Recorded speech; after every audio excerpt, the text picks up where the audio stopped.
Call this meeting to order. Today is Tuesday, April the 25th, 2023. It is 9 a.m. We're in the central jury room of the Ralph H. Walton Jr. Justice Center at 1200 West Pearl Street in Granbury, Texas.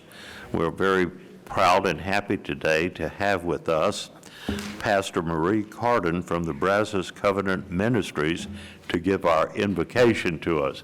Pastor. Thank you for serving us. Father, I just thank you for the path of wisdom that is laid out before Hood County.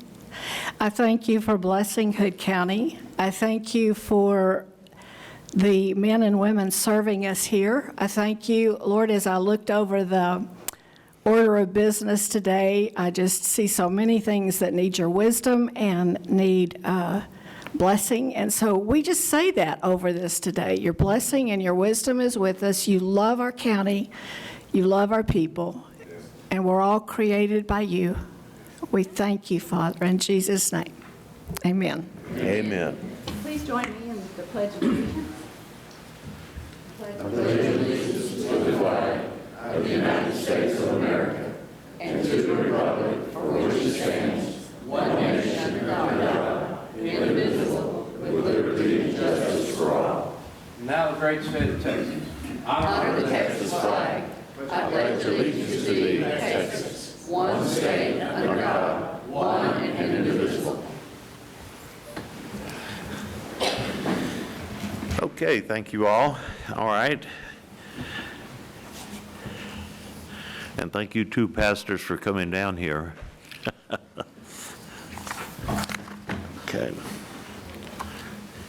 Okay, the next item that we have here are the special presentation here, and we have a number of very important people here, but it's a proclamation declaring May 4th, 2023, International Firefighters Day. And so I'd like to ask Ms. Pennell, Ms. Matthews, and are they going to let you come up here, Mr. Pennell, also? And Faye Landon.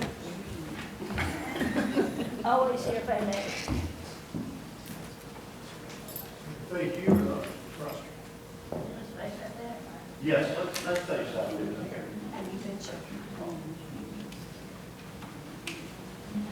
We get to show off our new shirt.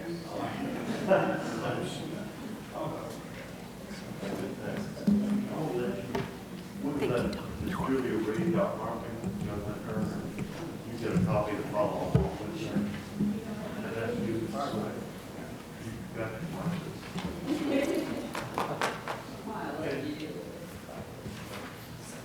Are you serious about it? Yes. You got it here. Can you read that? Yes, I can. Whereas International Firefighters Day is observed each year on the 4th of May, and on this day, we're invited to remember the past firefighters who have died while serving our community, or dedicated their lives to protecting the safety of us all. At the same time, we can show our support and appreciation to the firefighters worldwide who continue to protect us so well throughout the year. And whereas by proudly wearing and displaying blue and red ribbons pinned together, or by participating in a memorial or recognition event, we can show our gratitude to firefighters everywhere. The diff ribbons are neat colors symbolic of the main elements of firefighters' work.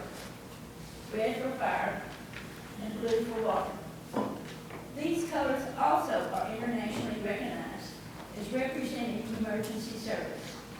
And whereas Prince Memorial Lane's mission is to honor and remember all first responders, a special ceremony will be observed on Saturday, May the 6th, at the Jim Burks Firefighter Memorial Park, located in Granbury, Texas, beginning at 10 a.m. And I might add in there that if you want to come and get a spot, come at 9:30, park next door and shuttle over. And whereas Hood County has 9 fire stations that are manned by men and women as volunteers, giving free service to our community, creating a value to our county that we will never be able to place a dollar value to, And therefore, the Hood County Commissioners Court also hereby proclaim May 4th as International Firefighters Day and May 6th, 2023 as a day that all citizens are invited to join Friends of Memorial Lane on location at the park to both honor and remember the 2023 firefighters of the year. We also declare this day as the time to recognize the value of a firefighter.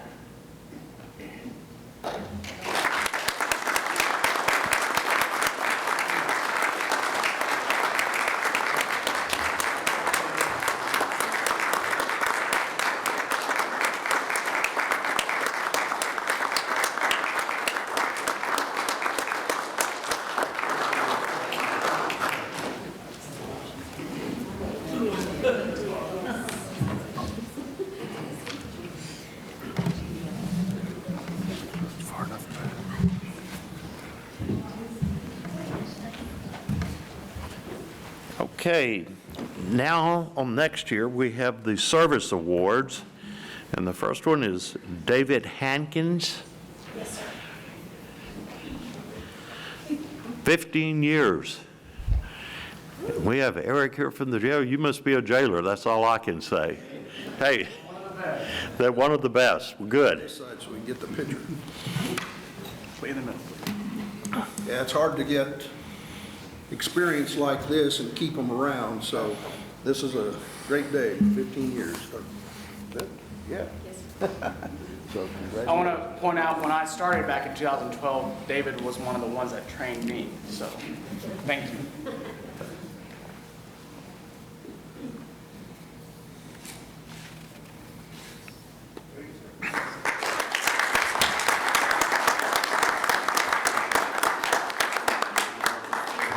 Stand on that.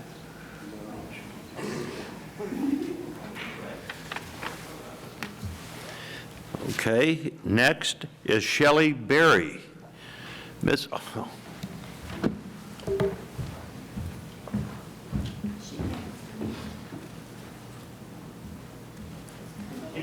I thought I'd have to come up here with Miss Berry. We work together quite a bit. She's very important to this county. I'll tell you this. She runs the juvenile department, and we have a lot of juveniles here in Hood County, unfortunately.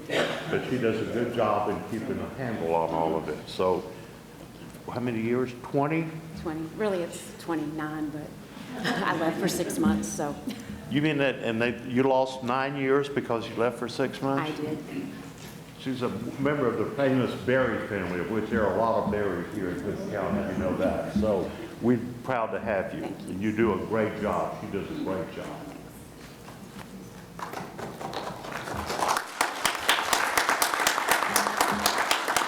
We don't want you to leave again. I'm not leaving. Okay. Here you go. Thanks, sir. That and that. That's a gold watch in there. It's a small one. It's a small one. What do you- It's been on my pinky. Thank you.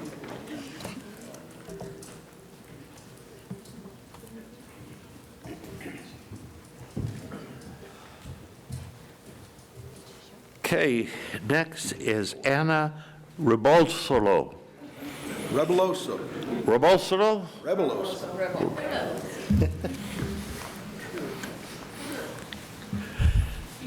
Yeah, she's worked in the jail, worked in the commissary, worked, and now in the kitchen, and, Civil warrants. yeah, and civil and warrants back in the day, so done a lot for this county at the sheriff's office, so. Well, good. I'll tell you one thing, she's got good food there. None of the prisoners ever complain about the food. I guess that's for her. That's true. Now, sometimes that's a bad thing to say that everybody likes to come to the jail because they like the food, but Yeah, it keeps them quiet. yeah. So, 20, 20 years. 20. 20 years. She was just a baby when she started. No,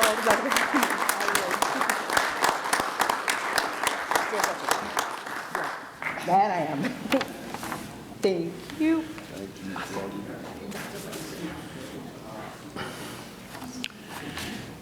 Okay, next is Charles Wartis.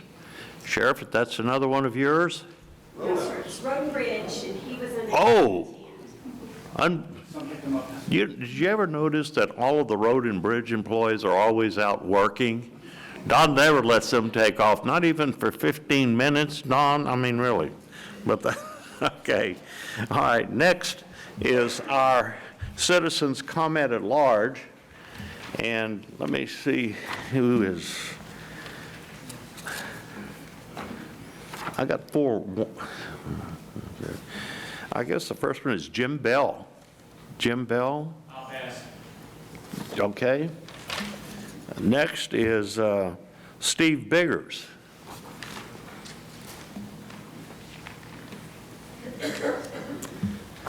Hey, good morning, Court. Thank you so much, Commissioners and Clerk. You have a packet in front of you. So my readings today in my centering quiet time, we're out of 1 Timothy 2:1 and 2. I urge then, first of all, that requests, prayers, intercession, and thanksgiving be made for leaders and those in authority, that we may all live peacefully and quiet lives in the godliness and holiness. So it struck home with me, but basically your timeline that you guys have and the information is the course of this last year has not been too peaceful and harmony. So there's a lot of speculation going on about lawsuits now and what's happening on my front with the judge's front. And I just needed to add clarity to that and to show basically that this is how we got to where we are today. This happened a year ago from March when I won the primary all the way through. It's pretty clear. Even after the first time a year ago when I was thrown out, I sent a personal letter to the judge and he chose to ignore it. So this is where we are, folks. And yes, there is a federal lawsuit. And I know this is coming up on item 14. I am not suing the county. The county as a whole is not responsible here. Actions within a county elected official are what are accountable here.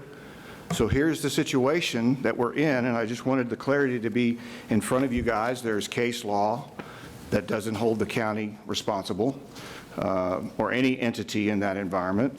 So I know that discussion's coming up, but I just needed to make sure we got out in front of that pretty quickly and to show that every effort was made to resolve this thing before it got to this point. And it's unfortunate, and I hope we can resolve it. A couple times I've reached out to the judge and said, let's just bury this thing, and it's not happened. So this is where we are. Thank you. Okay. Next is Brad Yarborough.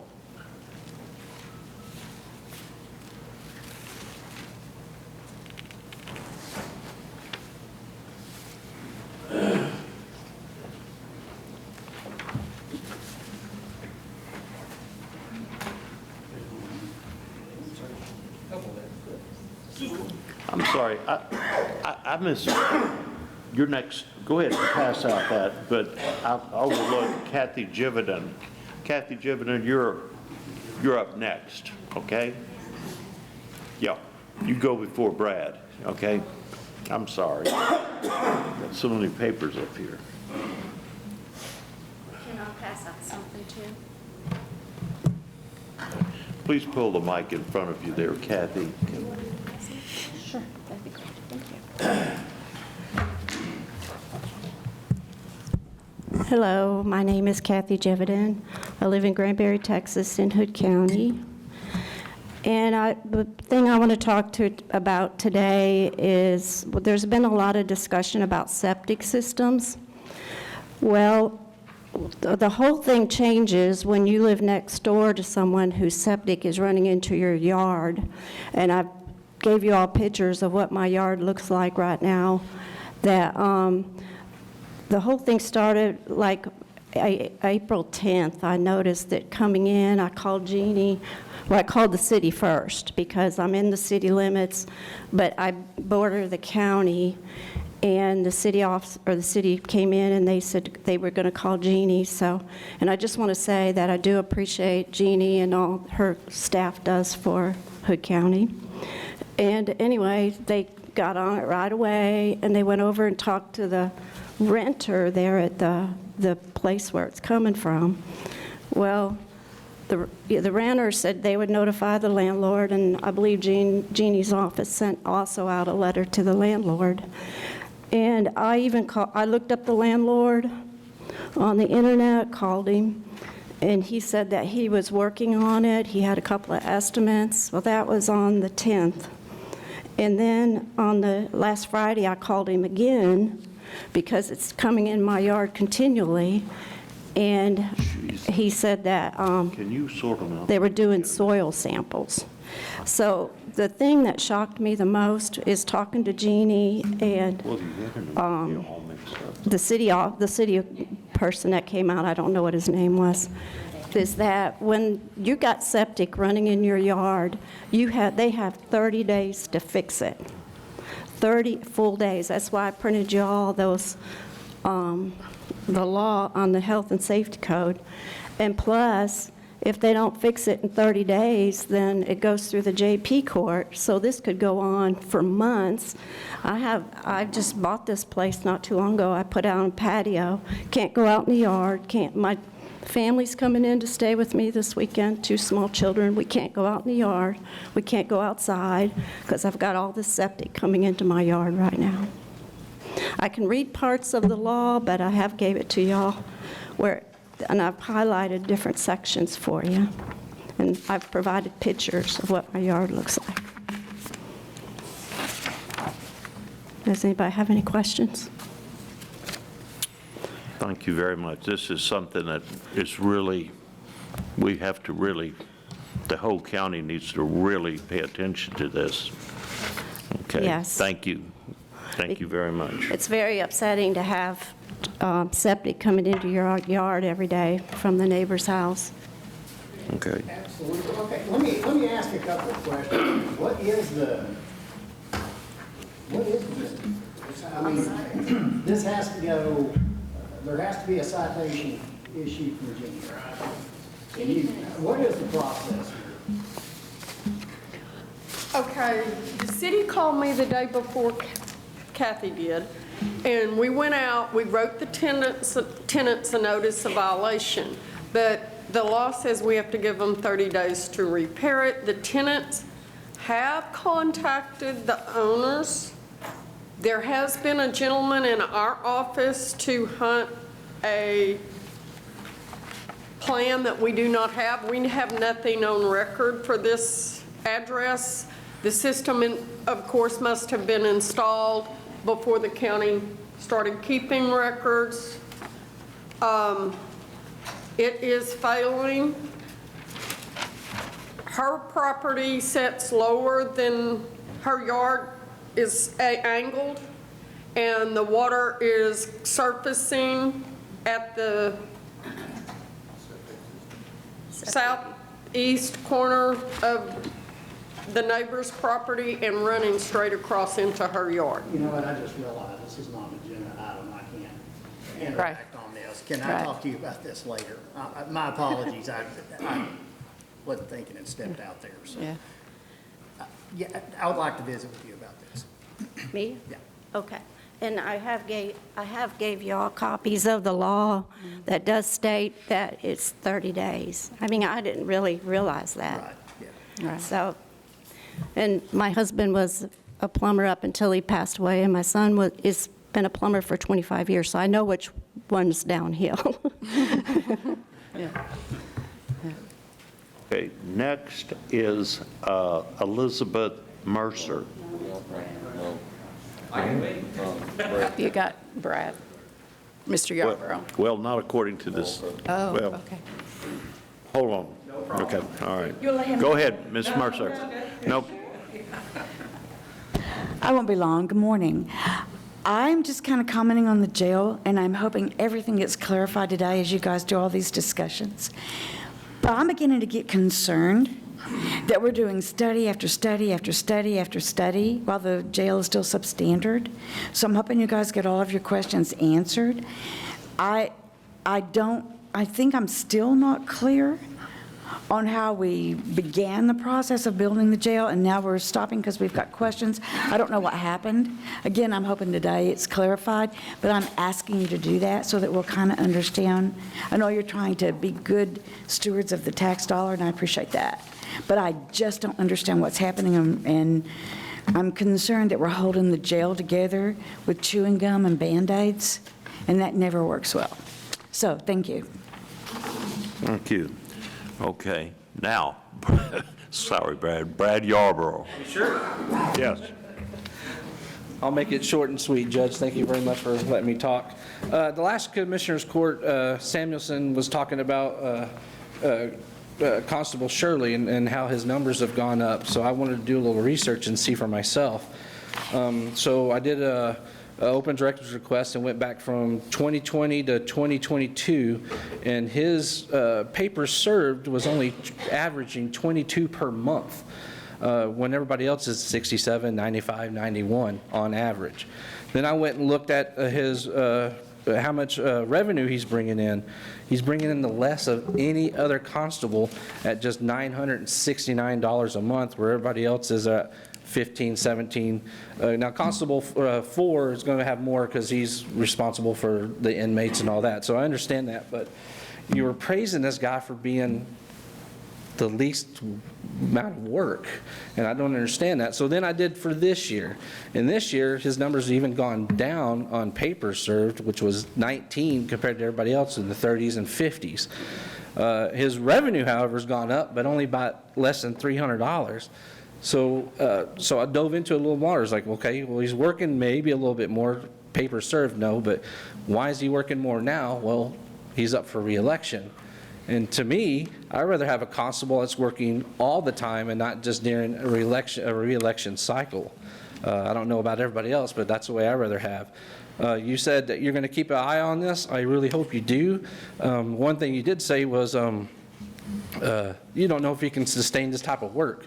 Well, yeah, because he's never really worked, according to the numbers. So yeah, hopefully he will sustain his work and be able to do it, and hopefully you will report true facts on this next time you do report on it. So thank you. Good. Okay, next is Harold Granick. Okay. All right, so that brings us next to item number 1, under miscellaneous, Roman numeral 1, Roman numeral 7, item number 1. Discuss and take appropriate action to authorize the county judge to sign the interlocal agreement between North Central Texas Council of Government and Hood County, allocating up to $2,340 reimbursement to Hood County towards tire collection and disposal. Environmental Health, Ms. Jeannie Stacks.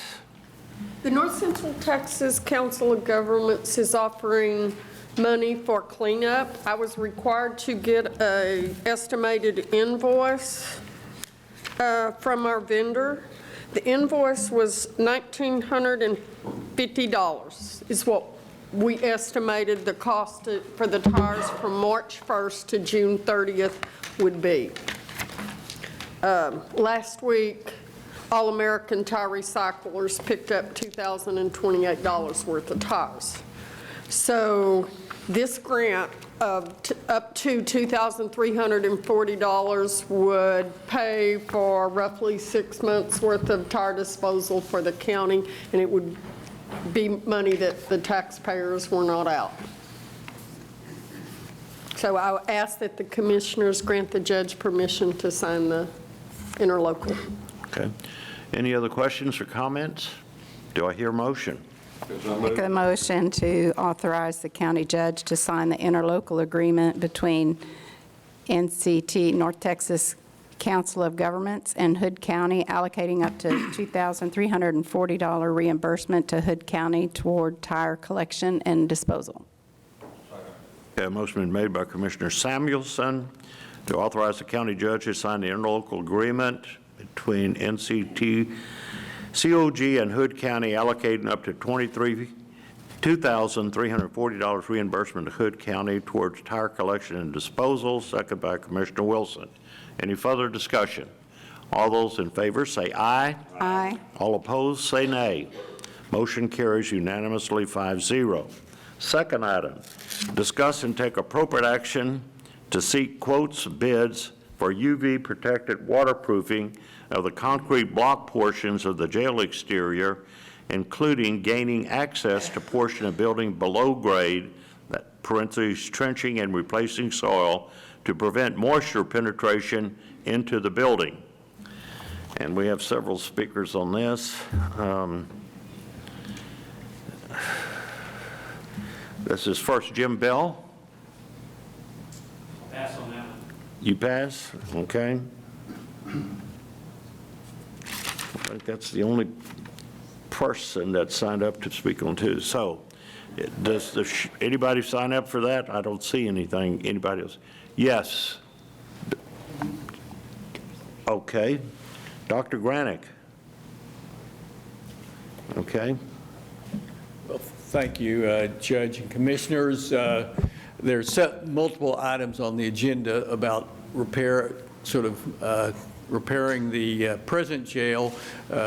We, for some time, used duct tape and super glue and such to try to keep the jail viable, and I'm all supporting that. I just hope we do not forget that we do need a new jail. We've kicked the can down the road quite a bit, so we're having these expenses because they haven't really been taken care of. Even the Honorable Commissioner Eagle, if my memory serves me right, when he ran for the first time, proposed that we should spend the money for the jail rather than the building of the library.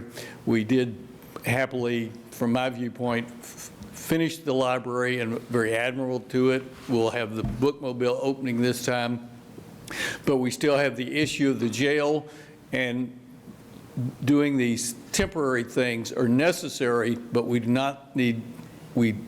need not forget that we're going to need a new jail, and we don't want to kick that down the road. Thank you. Okay. Tina Brown.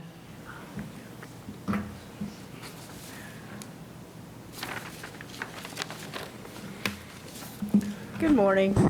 As always, I wish y'all would discuss it first before you called us up here, because you might have answered my questions. Do we have an idea how much this is going to cost? I mean, I can't remember from all the, do we have to, I mean, nobody knows approximately? On this right here, they had, this is the Hood County Jail assessment. They had included about $1.2 million. Okay. To do waterproof the exterior. I think that's. That sounds kind of high. Yeah. And what kind of guarantee are we asking the bidders to give on this? How long will this kind of stuff last? This is it's not a forever fix, I don't believe. Now, we're asking for what kind of materials do you have? What is the longevity of it? This is all part of the process. Okay. This is, typically when you have a masonry surface like this, especially when it's subgrade, you have a moisture barrier in there. You put dry lock on it. That's what they do up north with basements. Put a sealer on the outside of it, and frankly, when that stuff's under the ground, it's good for a long time.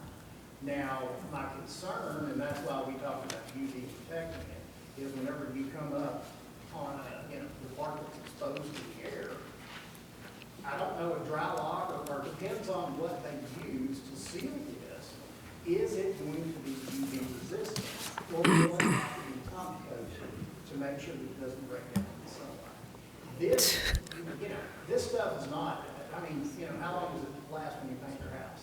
That's kind of what this question. Oh, okay. So, okay, does a guarantee come with it? I mean, are we going to ask the bidders to provide a guarantee of how long it will last?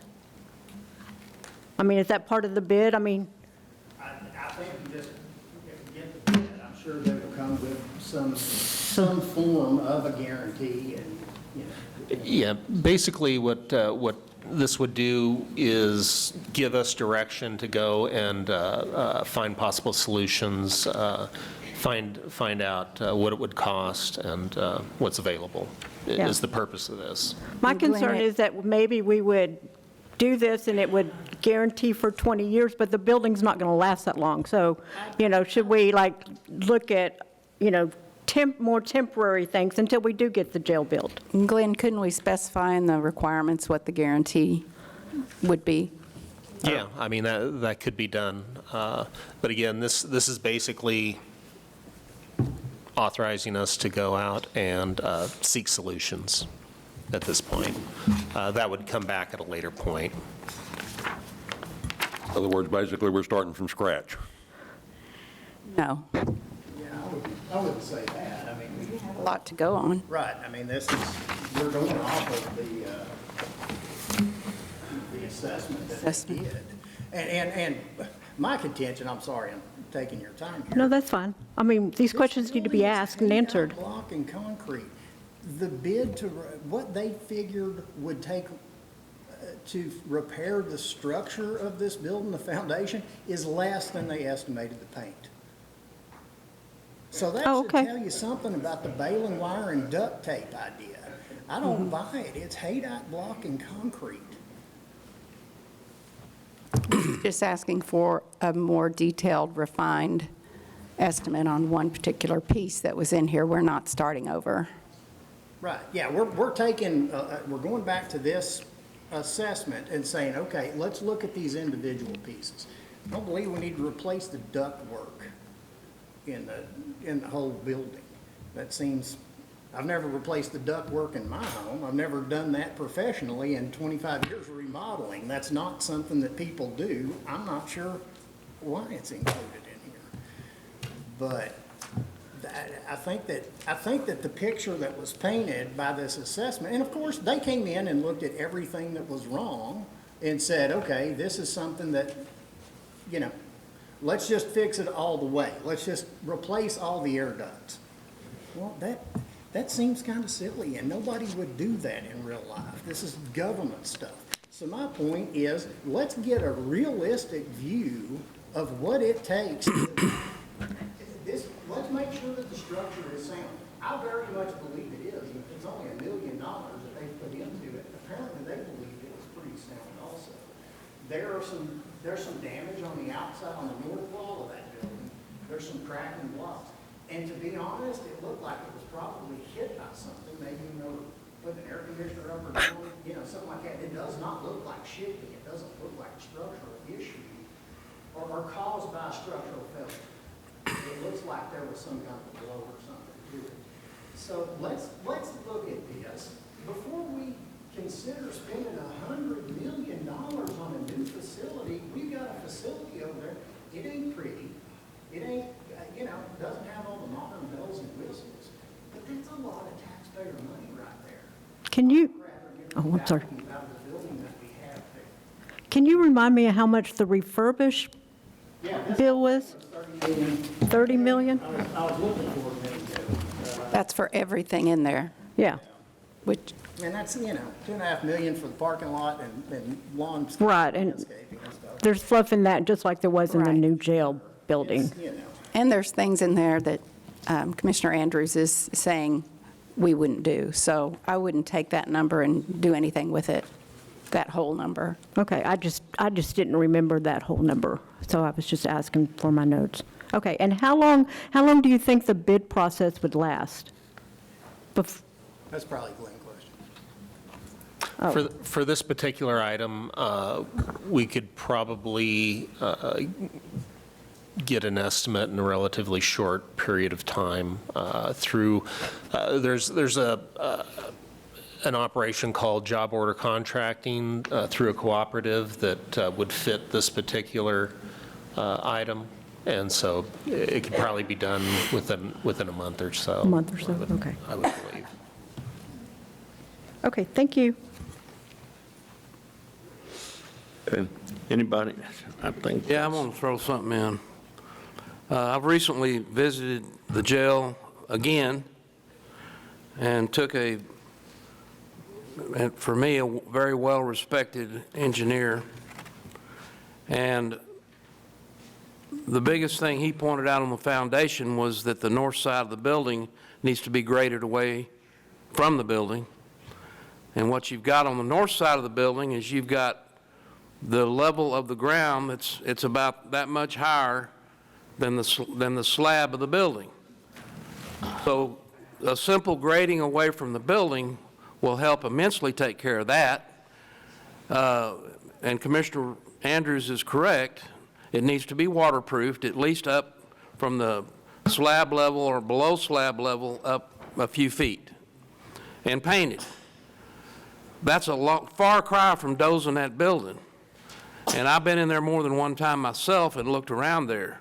And the last Commissioners Court, we had a person here who's with actually hands-on maintenance in that jail and said, I don't think he's an engineer, but he made this comment, and the judge asked him about it, that we're good for probably at least 3 years in that jail, as is.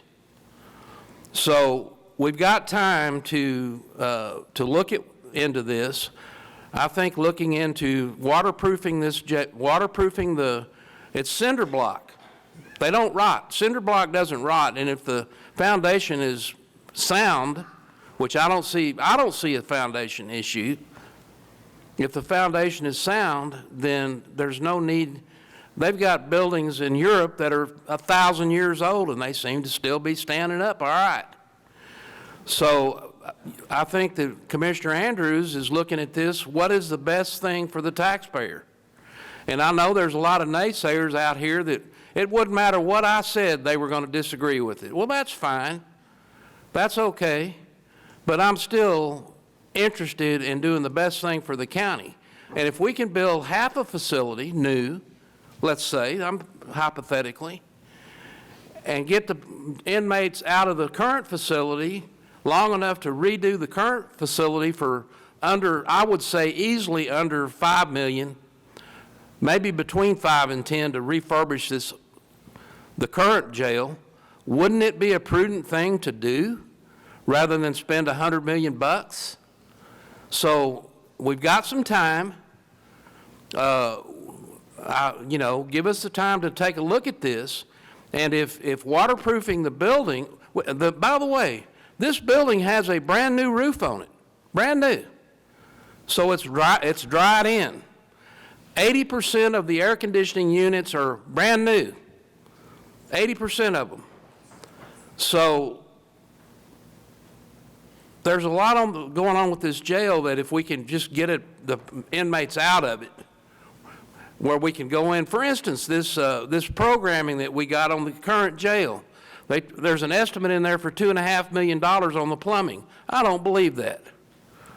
I don't believe it's going to be $2.5 million to redo that plumbing in there if they cut the concrete in the chases, jack the concrete out, and redo the whole sewer system.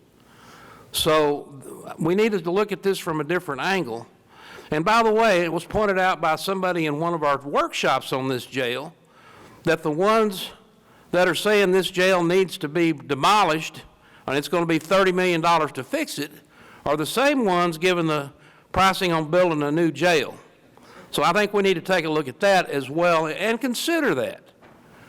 Consider that as part of what really needs to be done. And I've been in that jail. I've gone in there and I've taken other people in there to look. So just my 2 cents on the waterproofing part of it. Jim Bell?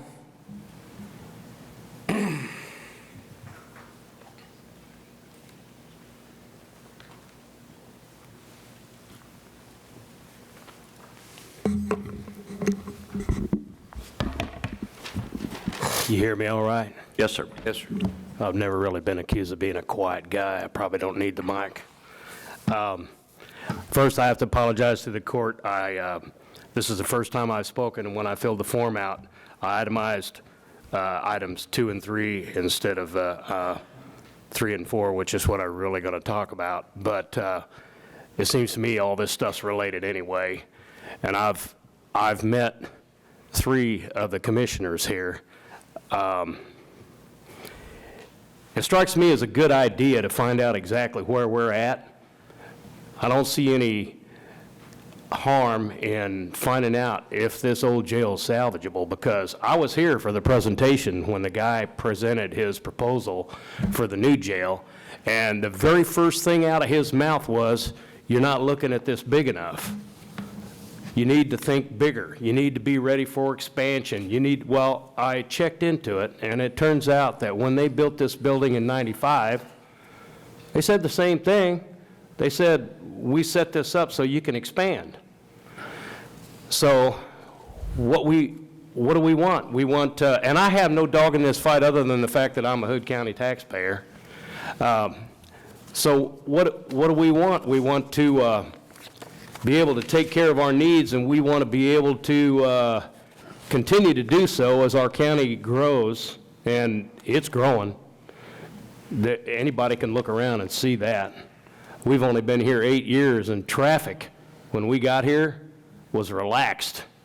Well, I say 8 years, 9 years. We lived here a year before we bought the place. But traffic now is a lot of times a madhouse, you know. It's nothing like central Dallas, but compared to the way it was when we first moved here, it's a madhouse. But it makes sense to me that we should find out exactly where we stand on all this stuff, what kind of shape the building's in. But I think we ought to get after it. I don't think we ought to keep postponing it and keep having this and that and everything. I do think those things are valuable, but we're farming out inmates now. We're paying pretty tough sums of money, and that amount of money that we're paying to house inmates in other jails is growing. And it's growing pretty quick. So whatever we do, I hope y'all do the logical thing. I hope you do, you know, what's best for the taxpayers, but I also hope you get after it. I think we need to settle up on this one. Okay. Dr. Granick? On item 2 about the jail? You pass? He already spoke. Oh. Okay, anybody else? Okay. Jay Riley, would you like to say anything about this weatherproofing? I think it's a good idea to waterproof. Get your, you need to get your steps in. Jay.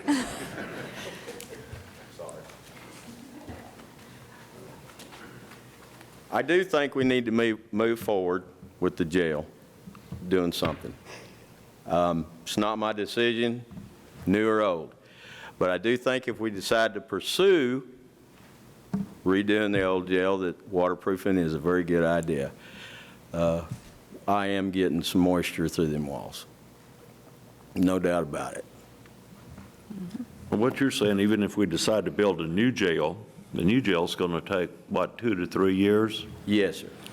And so what we want to try to do is to keep the old jail running if we decide to build a new jail. It would help me out immensely. That one helps everybody out. So what we need to do is make sure, so the waterproofing is something that we need to get to 2 or 3 years, in your opinion. I think that's what Mark said at the last meeting as well. Correct. It's something I should have thought of before now. It didn't really come up as an issue until we did the evaluation on the jail, and some things were pointed out to me at that time that were causing issues, and you know, the degradation or not of the coating on the outside, which was basically paint. It never was done correctly. It should have always been waterproof from day one. I don't feel like it ever was. I feel like it was just put some latex paint on it, painted it tan, and called it good. I don't see anything in there that waterproofs it, and I do know the blocks need to be waterproofed. And I think it'll prolong it for however long it takes for us to get where we need to be. Yeah, okay. And by the way, when we were out there just the other day, we walked the parameters of that building, and you could see when it was pointed out where the slab is below the grade on the north side, right? Yes, sir. Yes. And so one simple fix on that is just to grade it away, grade the topsoil away from the building, lower than the slab. So that's putting dozers out there and just regrading that north side. And basically, my understanding on that was too, after we once get it waterproofed, if we pull more dirt away than we need to put some back, we can put it back after it's waterproofed. I mean, it'll be good then. That'll keep it from wicking, I believe is the terminology that he used, of it coming in the building, and I agree. We don't have any bids on what it would cost to just waterproof, do we? I kind of reached out and started looking into it, and I've got some prices on some material. I know Glenn is looking into it as well. We're trying to find somebody that's what they do, that they're knowledgeable on it, that they know what they're doing. So I think I'm staying, Glenn and I are trying to get that done, get some kind of idea of what it's going to cost. I don't look at it being astronomical. Okay. And do you have the men, the last time you were saying is that you already designate one guy out of your crew to take care of the jail already. Do you have the manpower to do that, or would the bid include the labor to install the waterproofing? We're going to need to get that done outside, even if I had 4 or 5 more people, with the number of buildings in the county and the number of air conditioners that we're currently taking care of. It makes it hard. Yes. Okay. It'd be, and there's going to have to be some equipment, because, we're going to have to go up there and get the loose stuff off the building, so they're going to pressure wash, and, there's a lot of logistics to it that will probably run the price up a little bit. It's not just get a brush and paint it. Yeah. We've got a lot of logistics to work through as well, because moving the dirt and the rest of it, so. Okay. Is this going to be put out for a competitive bid, or is there somebody that's on the list that does this, Glenn? I think we could use contracts that have already been competitively bid to do this through. That would speed up the process, yet, keep it a competitive process. Okay. All right. Anybody? I have a guy up there every day, and then other guys, so it's not like we're going to turn our back when the contractor's working, It's kind of like when I put the roofs on. I contract the roofs out, but I'm up there every day inspecting what's going on. I want to make sure we're getting what we're paying for, so. You get what you inspect, not what you expect, right? That's correct. That's good. That's a good way to put it. Okay. Anybody else have anything?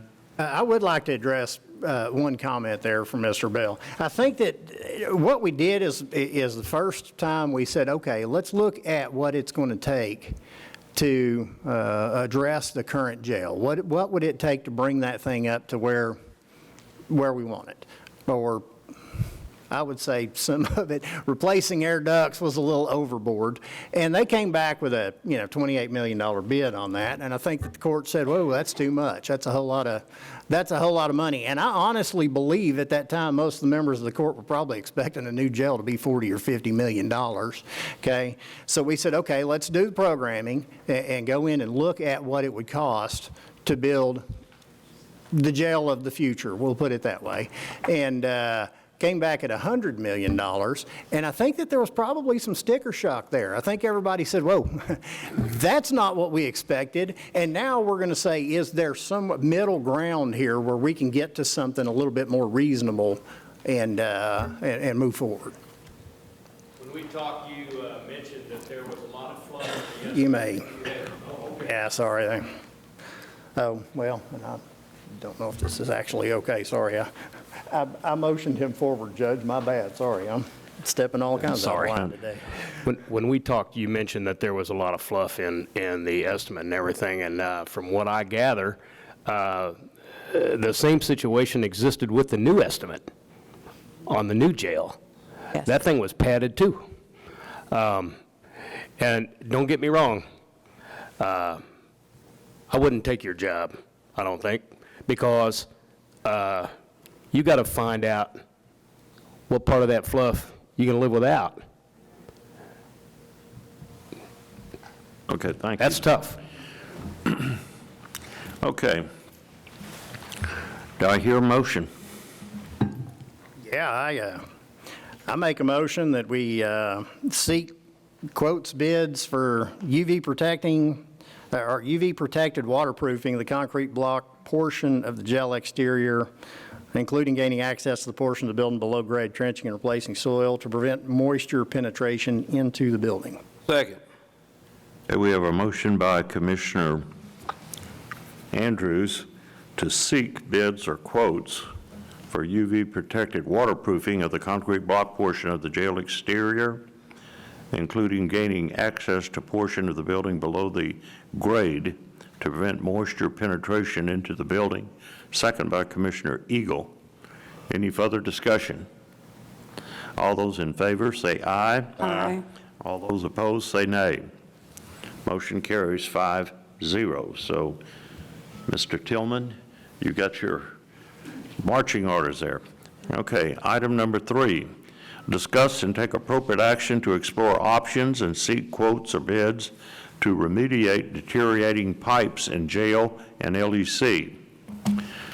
Okay, you want to start that out, Commissioner Andrews? Yes, sir. We had talked about this a little bit in the workshop. There are options available for the cure-in-place pipe where you don't have to dig anything out. They force a fiberglass sleeve into that pipe. It's coated in resin.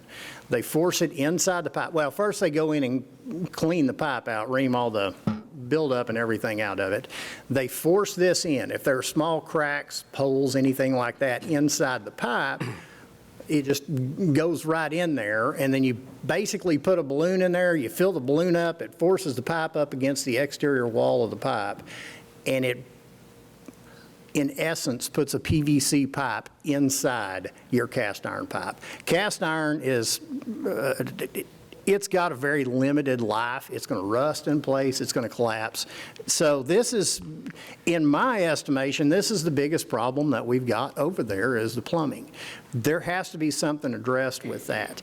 Now, the cure-in-place plumbing does, or piping does, it's inside the exterior of the pipe. You will lose an eighth or a quarter inch of your diameter of pipe by putting that inside that.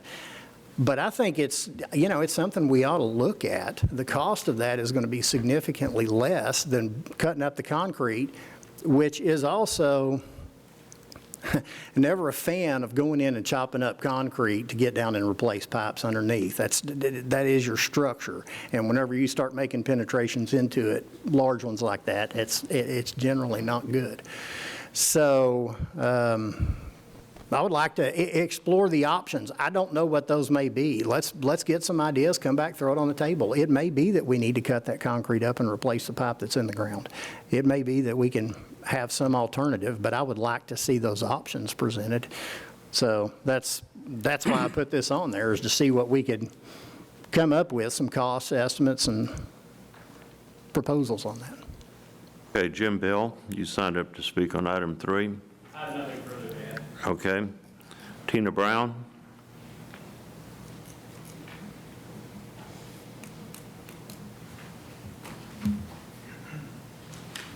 So will the inmates be able to be in the jail while these things take place? I would think probably not. Oh, so then we have... The cure-in-place is, from the research that I've done, up to a 24-hour process. So my guess is, yeah, we have to, and I don't know as though this is something that we do tomorrow. There are some dominoes that are going to have to fall along the way. And yes, I believe that we will have to move, have somewhere to put some inmates while this is being done. But I could be wrong. This may be a 2-hour process. You may go out there and plug the pipe, do it underneath, and unplug it in 2 hours. So, but this would also be a permanent solution for what's going on, and we may not need to do it if we decide to build a new jail, right? Is that correct? So Yeah. our plumbing is not completely failing. We can keep it holding together until we build a new jail? The plumbing is not going to fail until it fails. That's the problem with that. I don't think there's a whole lot of warning signs to it. I think that one day it's fine, the next day it's rusted through. So that's, the plumbing is what I see as the biggest issue going on over there. Oh, I see the thousands of dollars going out every month for inmates that we can't hold is Again, big. it costs $61.33 for us to keep an inmate inside Hood County. We're paying these other counties less than that to house them. That doesn't count transportation. No, you're right, but that transportation number isn't anywhere near what, you know. It also doesn't take into consideration how often they get to see their attorney from here, this county, their families from this county. So yes. That is a concern. So, okay, thank you. Okay, next, Sharon Sheelander. Okay. That's all the speakers that we have. Do I hear anybody else have any discussion or question, any of the commissioners? I'll just chime in here, and I just want to thank Commissioner Andrews for putting these on the agenda. I don't know a lot about construction. I'm not an expert, but I do know a bit about project management.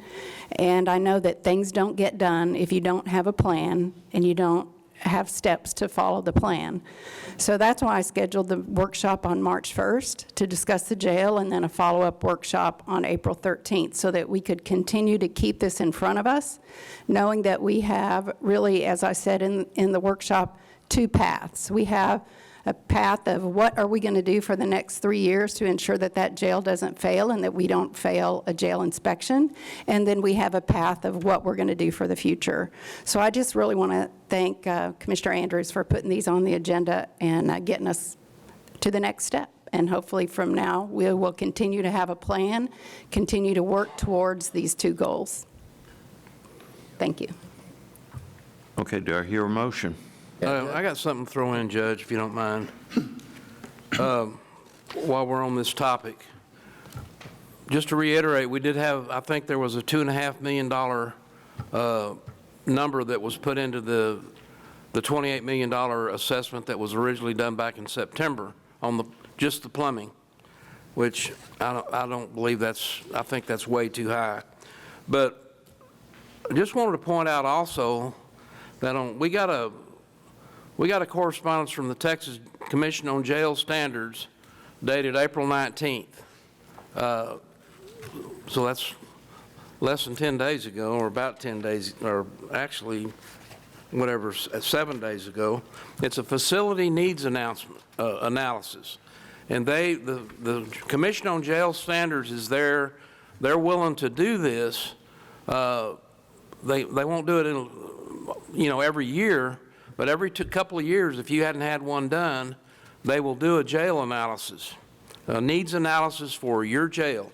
And since we have not had one done since the 2020 census came out, then we were able to get them to do this jail needs, a facility needs analysis.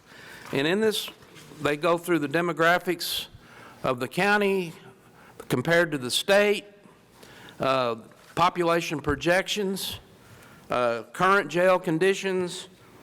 They use the U.S. Census to project, which when you get past, you can project pretty well for 1 year. When you get to 3, it's starting to get a little more nebulous. When you get to 5, the further out you try to project, the more nebulous your projections could be.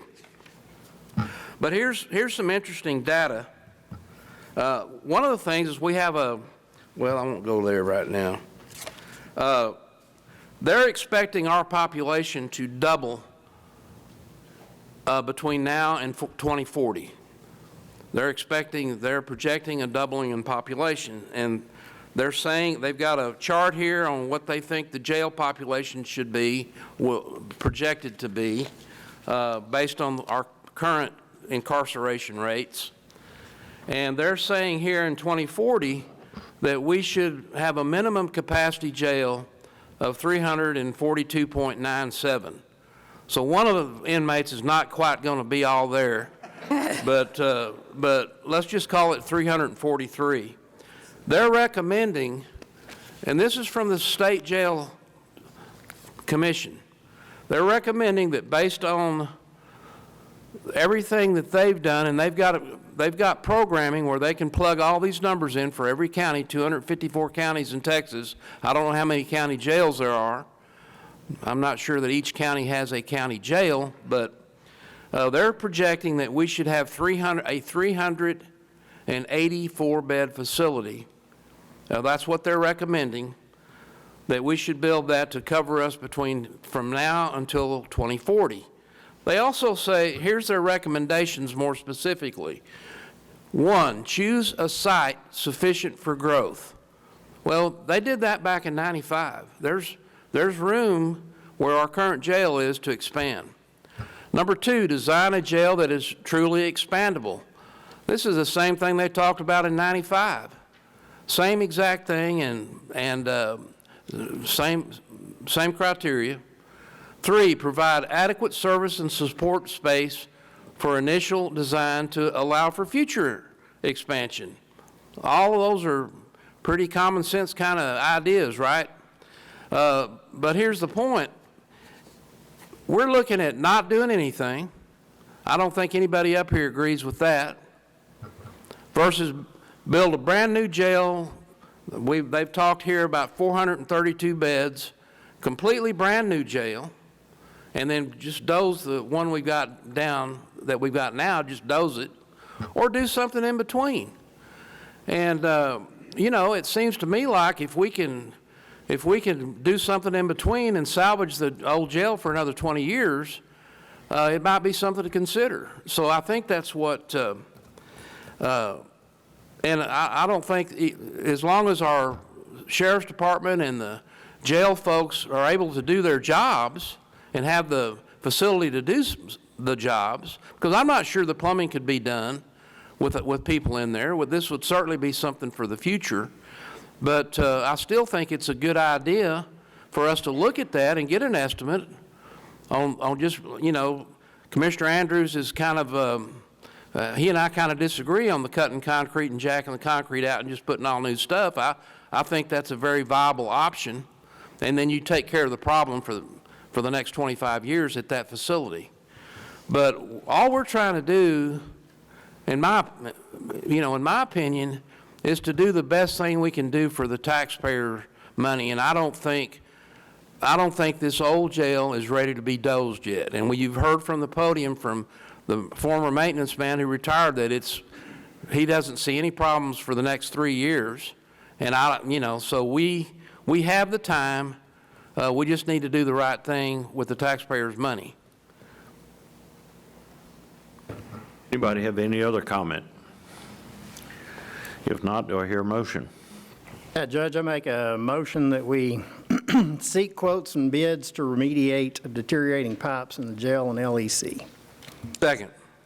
Okay, we have a motion by Commissioner Andrews to seek quotes and bids to remediate the deteriorating pipes in the jail and LEC, second by Commissioner Eagle.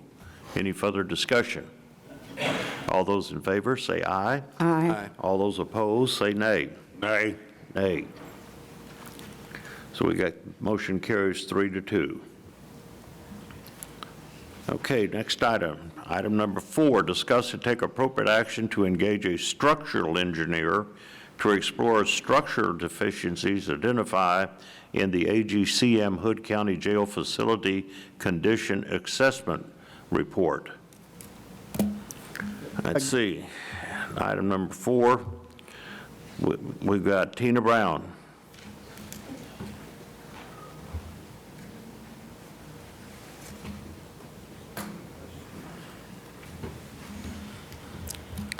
So again, I'm just wondering how much this will cost, approximately estimate, guess, because evidently we've already know that there's structural deficiencies based on that report. So how much more money are we going to throw at this problem before we actually get down to doing something? Anybody have an estimate? How much the structural? engineer cost? Again, it's online. It's the jail assessment report. They threw in that fluffy estimate, again, of $999,400, less than the cost of the paint. For structural damage? Yeah. So what kind of structural damage did they find? Concrete's going to crack. That's one of the things. That's why you put rebar and stuff in there. These things will crack a little bit. There are a couple of places where the walls have hairline fractures in them. There is one expansion joint in particular, and again, an expansion joint is built into the thing to give it an area to shift if it needs to. There's one expansion joint that they came in and put plates on each side of it and ran a bolt through the center just to cover it up, because it was, it was already a 1-inch gap or something. I don't know what it is behind there now. Is it 1 1/4 inches? Is it 1.5 inches? I don't know. But, to walk around in there are some cracks in the floor, but there is nothing that you're even catching your toe on. These are hairline fractures. Again, I don't see an issue with the structure of this building. So get a structural engineer in here, look at it and say, hey, we need to put a pier over here or a pier over there or whatever the case may be. And again, if it's $1 million, if we can save that much square footage, that much taxpayer money by paying $1 million to fix the foundation, I'm all for that. But how long do you expect this jail building to last? I mean, from what I've heard, I can't even imagine that it would last, even if we did all these things. Would it really last another 20 years? Absolutely, why not? It's haydout block and concrete. If this was your home, you wouldn't be tearing it down. If this was my home, I wouldn't be adding on to it if it was in this bad a shape. Well, if you start having a bunch of kids, you might need some. Again, I don't buy that it's in that bad a shape. So how much are you willing to spend on a structural engineer report? How much of the county money, how much county money are we going to continue to throw out here? What's the answer? To spend $100 million? I don't know what the answer is. I'm just want, it just seems like we're throwing more and more money and we're going nowhere. The AGCM report said it may cost $1 million. Okay. So if we can spend a few $1,000s and get another structural engineer that tells us, no, it's only going to cost. Another structural engineer? Or the structural engineer. A structural engineer that we paid Excuse me, I'm going to try to finish my statement. If we can get a structural engineer that will come back with a different estimate, a more realistic estimate, just focusing on this rather than focusing on the entire picture, just focus on this one thing. If it costs us a few $1,000s and we can save $500,000, I would do that for the taxpayers. Save $500,000? Why not? That's included in the estimate. It actually, this is what it says. Areas were observed in jail where heaving is occurring. These areas need to be further investigated in case the soil condition is causing settlement expansions. So they recommended a structural engineer? Yes, they recommended further expansion, and the total of fixing this is going to be $1 million, is what they said. Oh, I misspoke. If I said another structural engineer, I'm sorry. A new structural engineer, a structural engineer that hasn't looked at this. Okay, I'm sorry, I didn't hear what you said. Okay, I know you are looking to save us money, but in the long run, we have to look at the big picture. In the long run, we're throwing money in the garbage when we should be, in my opinion, I mean, this building is so old and it's been overcrowded since 5 years, 10 years after it was built. We've been throwing money to other counties all this time. It's just, I just feel like we need to, now it's, Becky has outlined how we are in such a good financial situation for this county. We may not ever be in this good of a shape again. It just seems like this is the time to go ahead and do this. Thank you. Do what? Get started on a new jail. Now, Brand new jail. Yes. 432 beds. I haven't looked at the numbers. I know that's what the new jail is. I am not absolutely satisfied that we need one that big. I'm not sure why it was designed that big. So wait a minute. the programming that we just had done for $77,000, 79,300 to be exact. let's just call it 80, round it up. For $80,000, the recommendation is for a 432-bed jail, and to basically abandon the current jail and doze it down or whatever. You understand that? Yes, I do understand that. Okay, and so you have decided that that's the best route for us to go, that we need a 432-bed jail and we need to doze the old jail, correct?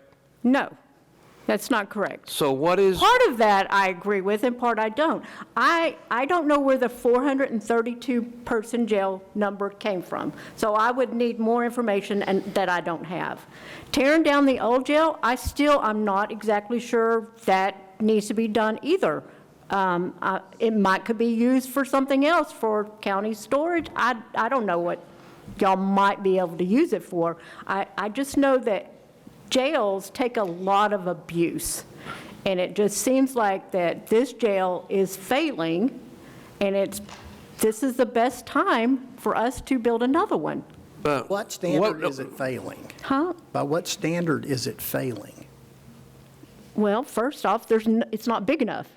And then there's the plumbing problem. There's the water seeping through the walls. But if we could spend $10 million on this and get another 20 years out of this building, I don't think that will happen. I absolutely do believe it will happen. I'm sorry, what, Ms. Samuelson? I said that's what we're going forward to figure out, and that's why there needs to be a plan, as I said a few minutes ago. Just diving into $100 million without a plan is not the way I would spend the taxpayers' money. I want to know what the alternatives are, how much those alternatives will cost the taxpayers, what benefit that gives the taxpayers, longevity. We can't know that unless we do a little bit more work. And I think you're saying the same thing. You don't have enough information either. Right, but there is no way, whatever you spend on all these things to fix it is not going to make it brand new. It's still going to be a 40-year-old building. But the day that you build a brand new one is one day closer to its death also. Well, 40 years in 20 away, years, what is a brand new building going to look like? In 20 years, are we going to be back in here? Well, not us, but, are the characters that be at that time, are they going to be back in here going, well, man, that thing's falling apart. We need a new one. Well, it also seems that, as years go by, the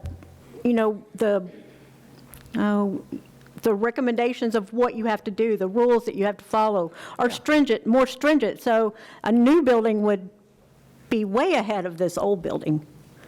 I don't know how much money y'all are willing to throw away before you decide to make a plan.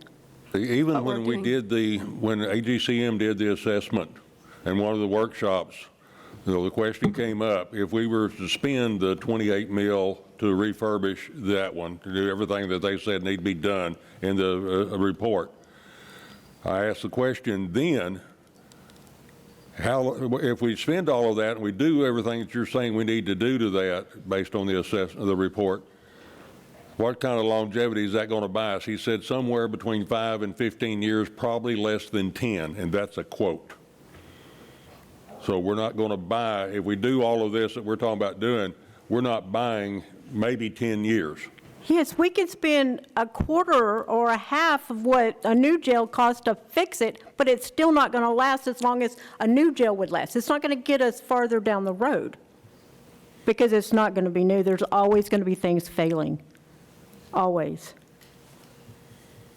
Definitely not talking about spending half, $50 million on the old jail. So when you said we could spend half of a new jail, we're definitely not talking about spending $50 million to repair the old jail, not even $28 million.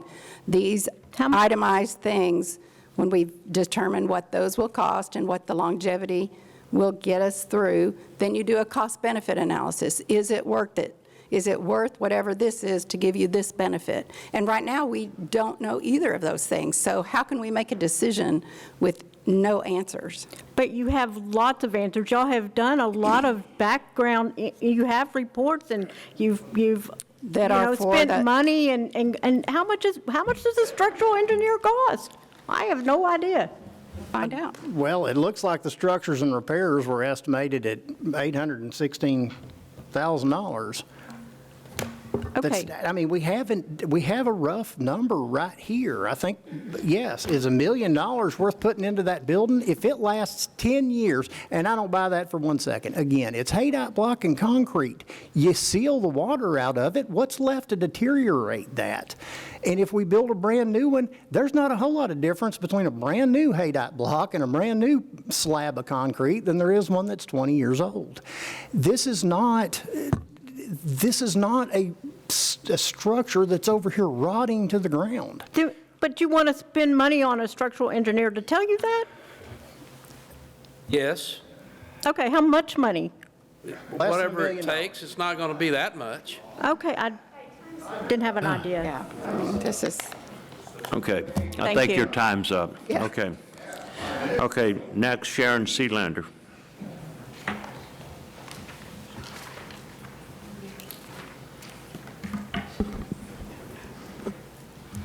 Good morning, Judge, Commissioners. I hadn't really planned to speak this morning. I just signed up because I find myself wanting to speak and not signing up. So as I'm listening here, I'm hearing that the jail that we have now looks like it has maybe a pretty stable foundation, maybe a few little problems with it. We're hearing that it has a new roof, and we're hearing that it has some new air conditioning units. So it sounds like we've got quite a few things there that we could build off of. I grew up in Corpus Christi, and I've gone through several hurricanes. And the buildings that were still standing after these hurricanes were cinder block buildings. These things are structurally sound, okay? Anytime you're going to be looking at a project like this, building a home, looking at reinvesting in a home, whatever, one of the first things you usually do is get a structural engineer. That should have already been done. I would have thought to look at exactly what do we need to do with this building. So I think we need to look at getting a structural engineer, finding out exactly how structurally sound this building is before we proceed on. You can always build a little onto this and provide for extra inmates if we already have a sound building. Thank you. That's all I have here that is signed up to speak on item number 4. Is there anybody out here that thinks that they did sign up? Okay. On this motion here, it says discuss and take appropriate action to engage a structural engineer. Why is it not phrased the same way as item number 3, is to seek quotes or bids? I think that you actually do that a little differently, isn't it? A request for qualification? Go ahead. Yeah, engineers are acquired differently. You have to do a request for qualifications for engineers, or we do have a contract still with AGCM. We could acquire one through them, so we have a couple options there. And this would direct me to find the cost of those. Well, what I want to make sure that we're doing is that we're not voting on hiring somebody without knowing exactly what it's going to cost. No, this is directing me to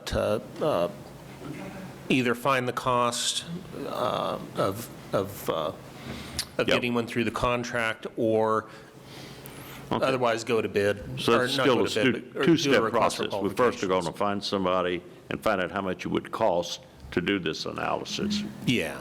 Okay. Yeah. There's, like I said, there's a couple different options that I would put together for you. Okay, good. Do I hear an appropriate motion? Should I phrase that as a request for qualifications for a structural engineer, or Well, I'd like to find out first what we could get through the contract that's out there, and if that's not acceptable, then we could go to a request for qualifications. So how should I phrase? What do you, Sorry, wait a didn't mean to minute, put you wait a on the minute. spot like that. What contract are you talking about? Through AGCM's contract, we could have them acquire an engineer, Okay, I don't want to do that. If we don't do that, then we would go to a request for qualifications, probably a 4-month process. And that, you don't know what it costs until you choose one, and then they tell you what the cost is. You're not allowed to shop engineers by cost, only by qualifications. And then you find out what the cost is. At that point, you can say, if we don't like the cost, you can then say, okay, we're done with you. We go on to the next company, and we request their costs. And if we don't like their costs, then we say we're done with you, go on down the road till you find one that's acceptable. We've already got an existing contract with AGCM for that effort. That would be the quickest route. I'm sure they deal with many structural engineers that could do the job. Yeah, and I wouldn't have a whole lot of heartburn over asking them to contract an engineer and go in and evaluate this and give us a Yeah, it would just be a contract through them. It wouldn't be one of their people. It would be a contract through somebody who, yeah, and that would speed the process up significantly. Yes, it would speed it up significantly. Yeah, I think this is just third-party person that's going to give us the answer of what they feel needs to be done here. Yeah, so I would say if you requested a proposal for a structural engineer through them, that would be the first step. If y'all didn't like that proposal, then we would go out for a request for qualifications. Well, how is that not a conflict when that's the same firm that gave us the estimate or the proposal on building the new jail? And because so, what they provided, okay, they were contracted to come in and do an assessment, okay, and basically what they did is they looked at every system in there and rated it as being up to standard or being below standard, and put it in a fashion that we could pick and choose what we did.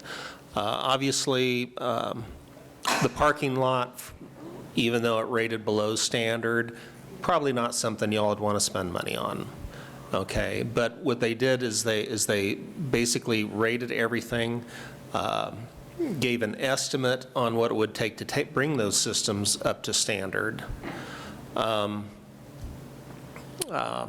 but I mean, they're the ones that gave us the estimate on building the new jail. So how is that not a conflict when we're asking them, okay, we might not do that? So presented with that, yes, the court came back and decided that they would like to proceed with programming for a new jail, which involved an engineering firm who went through the programming process with the sheriff's office to develop basically what they were asked to develop. And then they came back with estimates. Nothing they came back with is a bid. Nothing is a bid until it goes out to bid, because they don't do that. They don't do the construction. They merely come up with estimates based on other projects that they see at the time. So let me ask you this. Why can't we go out and find a reputable engineering firm and just ask them what it would be to come give us an assessment? That's just not what That's not how government works, right? Sorry, but that's not what government Well, allows I can't us see why we can't do both. We can get AGCM to give us some sort of, go out and find somebody, but why can't we put out and start the ball rolling for somebody else? To me, it's like going to the plaintiff's lawyer and having the plaintiff's lawyer give me his expert. There's other experts out there. I'd like to have some other eyes looking at it. Okay, well, because you'd really choose between one or the other. I mean, we can do. What? Yeah, I mean, if you don't like the proposal that AGCM puts forward, well, then you would start the process to do a request for qualification. But you've already told us it's going to take 4 months. Why don't we start that now? Okay, if we're doing that, then there's really no need to get the proposal from AGCM. All right, well, this is Kevin's agenda item. Yeah, and, you know, Dave, I don't know if I have, this is engaging a third-party engineer to come out and take a look at it. I say let's do that. Let's get that done. If we don't like it, you know, we can go to another engineer under the AGCM contract or go out and put it out for requests for qualifications or whatever. And I think that I think that this is a answer that we need to get quickly. This is the kind of the crux of everything. If the Foundation. Yeah. So, I would like to streamline that process, and I think that AGCM is, in this particular instance, they've given us a kind of a cafeteria approach, and we can go in and pick what we want. So I wouldn't have a whole lot of heartburn with letting AGCM go ahead and get us an engineer to look into this.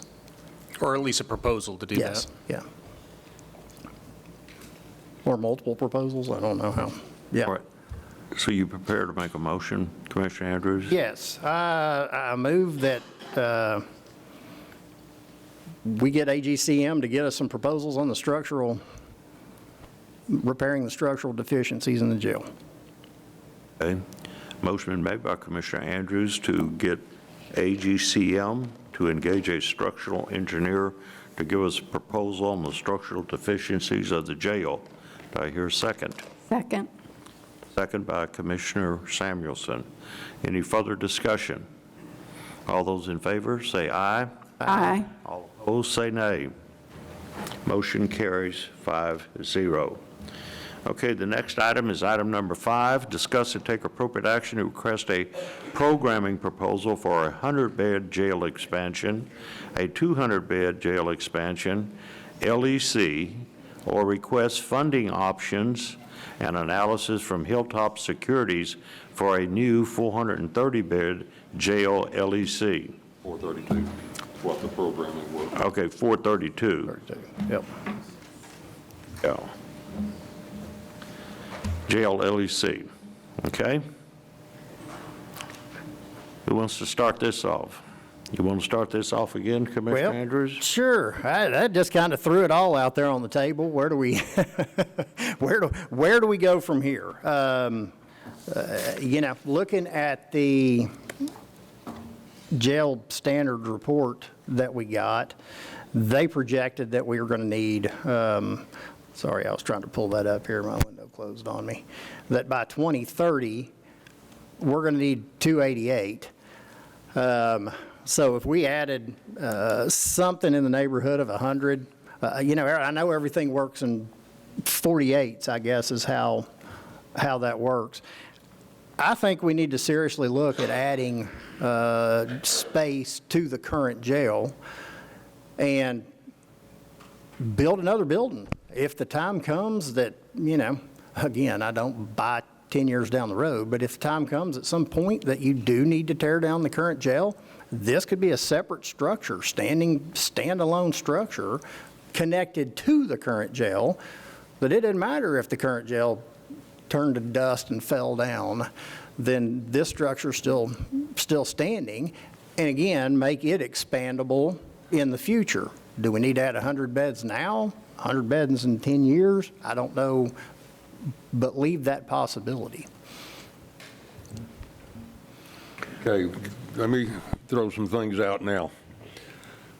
The current jail facility was built in 1995.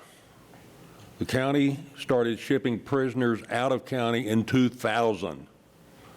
There was the first, when the jail was built, per the sheriff that was on at that time, it was built, quote, on the cheap, number one. Number two, there was a study done to add 177 beds to that facility in 2005, and it went nowhere. There was another study in 2009, 2010 timeframe, and again, it went nowhere. Again, there was a conceptual drawings that were presented in 2019, and again, went nowhere. We've already spent for programming $79,300. And that's where the 432 bed assessment came from, was that programming and meeting with all the departments within the Sheriff's Department, what they need going for the future. And yes, the jail assessment report says a minimum consisting of no less than 384 beds before 2040. At this point, since we've already paid for programming, maybe we go back to the ARG rather, and have them give us a breakdown of, you know, the 100 bed, 120 bed or whatever, and a 200 bed to see what, you know, that number would break down. But why go out to another source for additional programming at this point when we've already spent $79,300 for programming? I agree with you if they can do it. You mean DR? If they can give us, if they can come back and give us, parcel it out for here's what it'd be 100 beds, here's what it'd be 200 beds, I would agree with you 100% there, Commissioner. For starts, to give us something. Yeah, I agree with that. That's, let's Can you get some. check with get some them and see if they could do that? Yeah, you basically, so ask for a proposal for programming for the 100 and 200? I don't think programming, I Already got think. it programmed. All they've got to do is, you know, slice, you know, start cutting it down from the 432 bed. You know, reduce the numbers. So give us like a step proposal, 100 beds, 200 beds. Well, you've got to be in multiples of 48. Okay, multiples of 48, but give a step proposal Yeah, for do each. 96 and Yeah, I think 194. I think at 100 and 200, I think you're basically designing a different building than you are doing a jail. Why don't you let them and answer and an that? See if they LEC. can do it.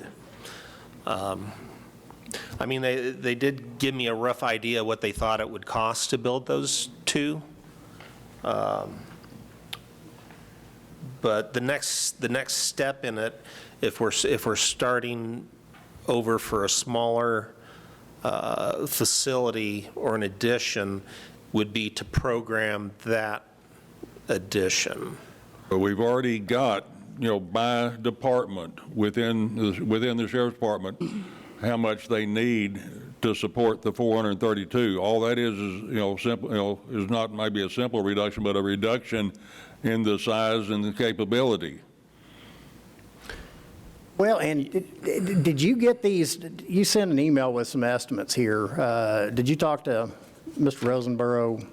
Yeah, he got with the engineers that did the programming for the complete LEC and jail. He spoke with them.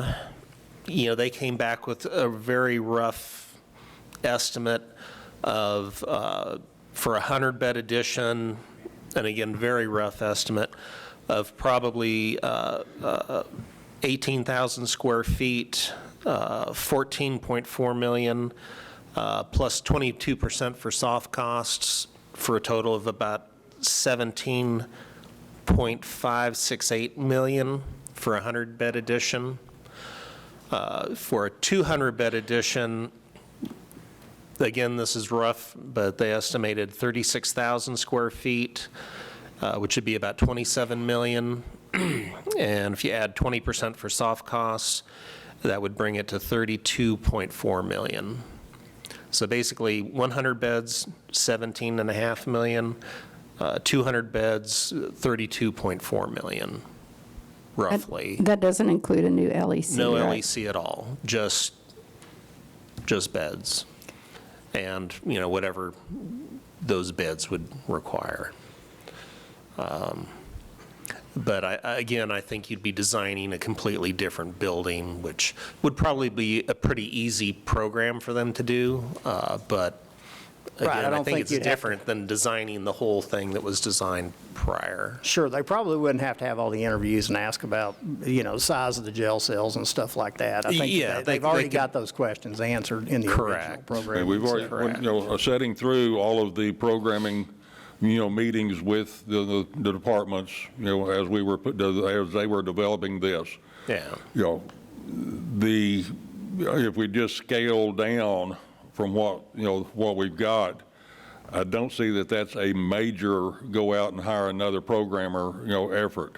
Right. You know, there'd be some to go and, you know, do some study of how to reduce it, but it's not starting from scratch. Correct. Correct. It probably, I don't know what the cost would be, but yeah, it would be significantly less, especially since they have gone through much of it already. But given that all of us have this feasibility study from jail standards, that's, basically that's our guideline right there. And that, I mean, adding 200 beds would put us right at 392, which is Right. where they, a little bit over where they said, and that's with a 43% growth factor for each decade for the next 2 decades, which they base that on the growth rate from 2020 to 2021 at 4.3. The growth rate from 2021 to 2022 was 3.3. So it's probably somewhere between 17%, which is where we were in the decade from 2010 to 2020 was a 17% growth rate.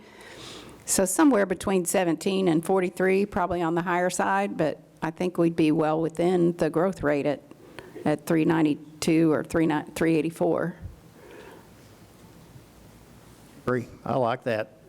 I like that option. I think I would like to see us push forward on that 200-bed addition.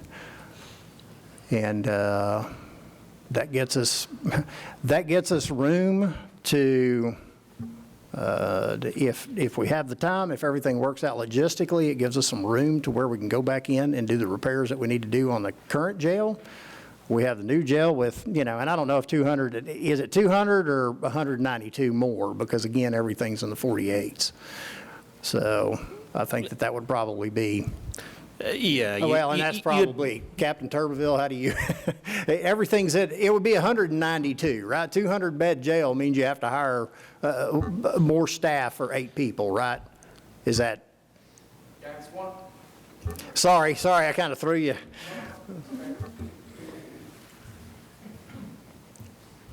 Judge, I had asked it. Yeah, I got you. What was your question again, sir? It wouldn't be 200 beds. It'd be 192, right? Isn't everything in Correct. If blocks it's in of 48, or you go over 200. Yeah. To meet that number. Gotcha. But while I'm up here, I want to also mention, of course, that you had mentioned earlier about an LEC. Okay, so this is in regards to a law enforcement center and a jail for that total of $96 million, or the $100 million that keeps getting thrown out. That is not just for the jail, and I want everybody to understand Right, that. yes. It is also for the sheriff's office, which is not in the greatest condition either. So please keep that in mind. The construction costs for LEC are less per square foot than jail? I'm not sure on the cost-wise. I know that they estimated that the square footage for the, the jail for the new building, 432 beds, was around 72 or 77,000 square foot, and then the sheriff's office was around 22 to 25,000 square foot. So give or take how much that would be for an actual jail cost of $70 million for a 432 bed jail, not $100 million. With the LEC, yes, you're going to get close to that $100 million. So I just want to make that known. The split, but for, on that number that they gave us, that, estimate was 2/3 for the jail and 1/3 for the LEC, roughly. I mean, that's kind of the split. So, yes, sir. We've kind of got a target, basically what that says, roughly we're looking at 63 to 66 mil for the jail for 432 bed, and the rest of it's for the LEC. Correct. That's the split. Correct. Yeah. So really, we're not talking, 100 mil for the jail. We're talking, that's for the jail and the LEC, new date. But just for the jail is roughly in the, mid-60s. Right. That. And we talk a lot about, yes, sir. We talk a lot about the jail in regards to that, but LEC, you're talking about patrol, you're talking about the communications department, and y'all already have that information on how small that department and how much bigger it should be to take control of all the calls that get brought in to the county for emergencies, et cetera. And so, we just have to take that in mind that the LEC is a pretty big, important aspect in all of this too. Right.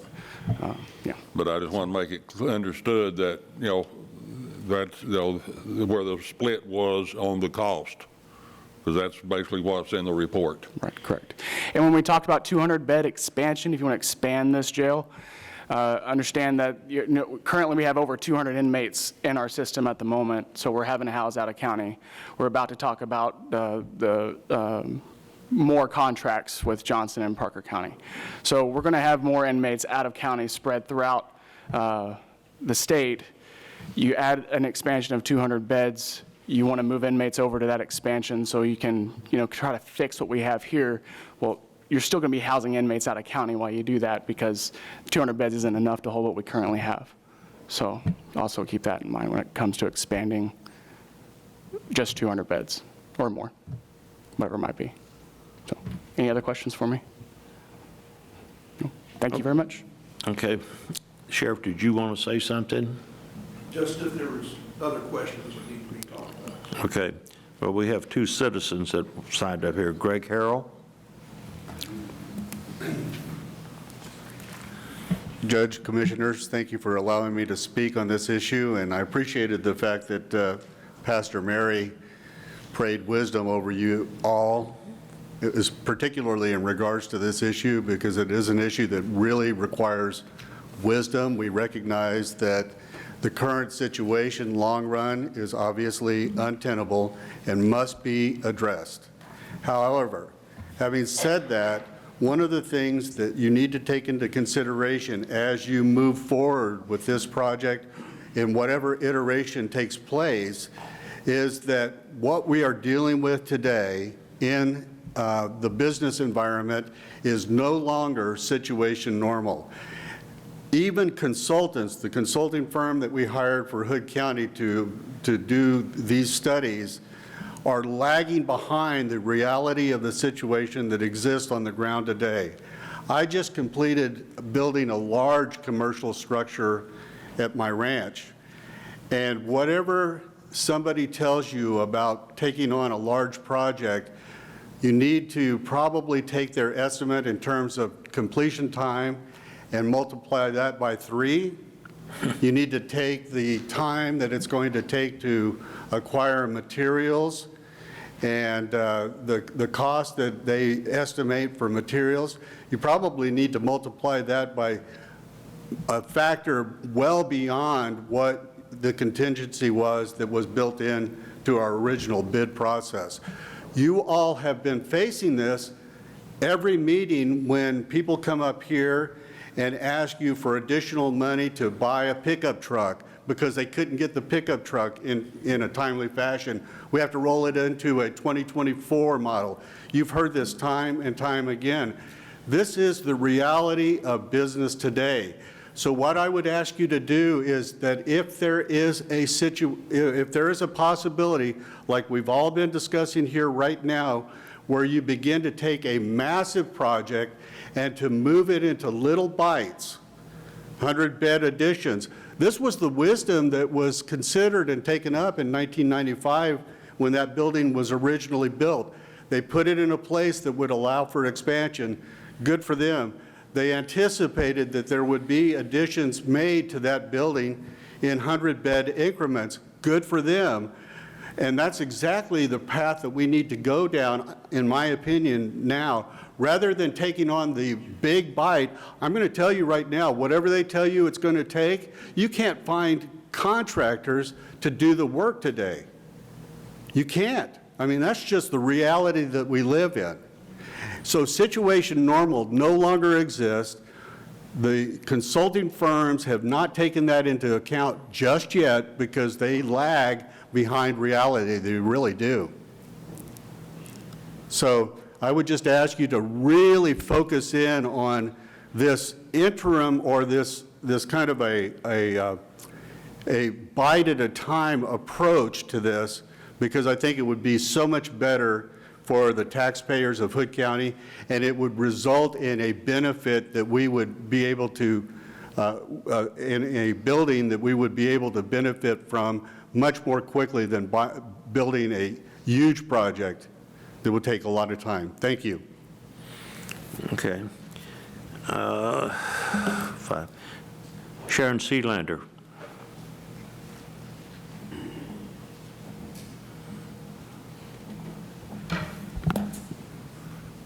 Again, I didn't come prepared to talk today, so I'm just listening to others and trying to take from that.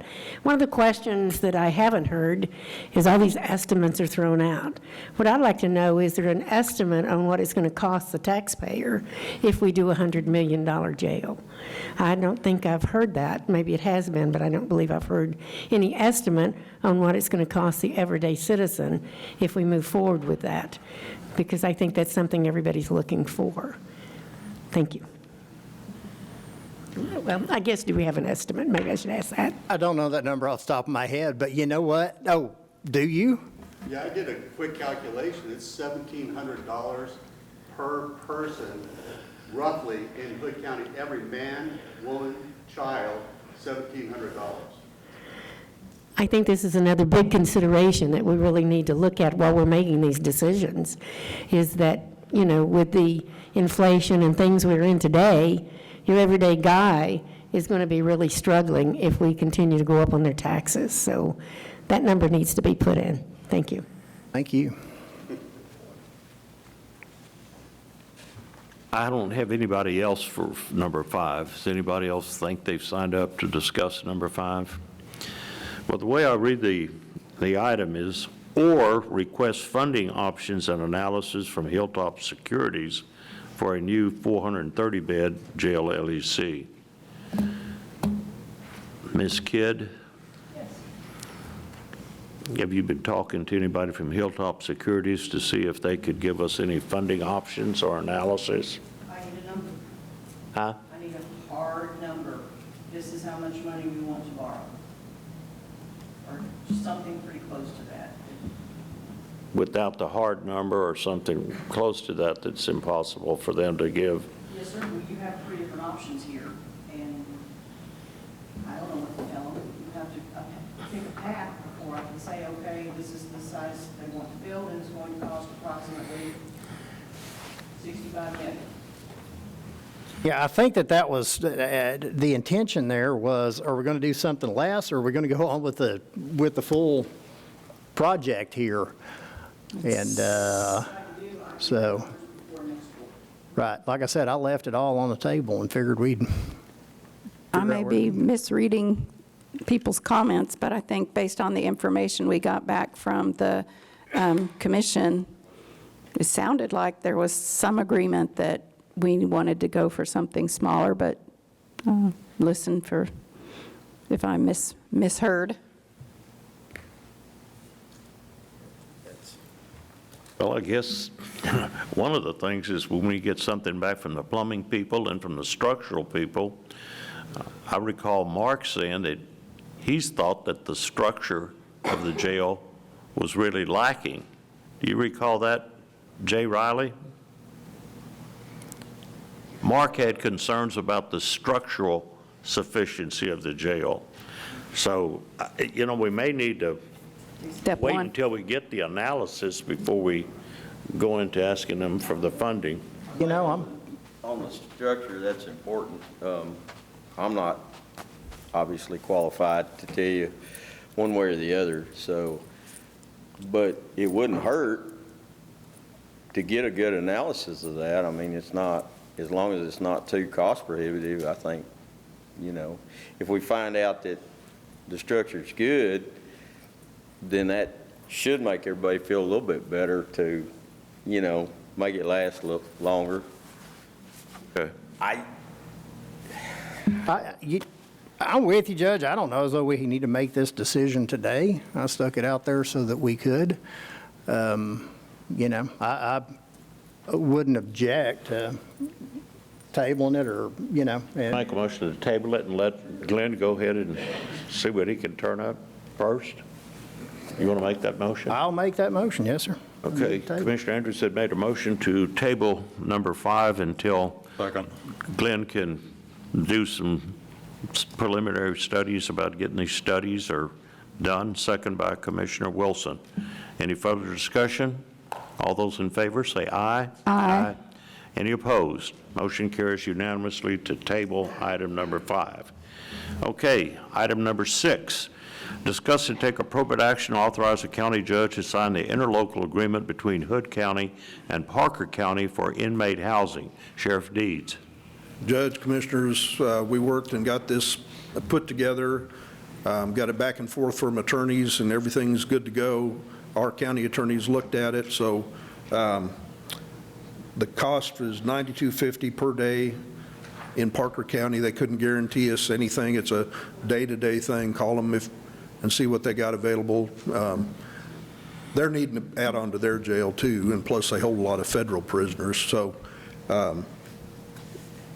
I'd ask that you approve this so we could have another option.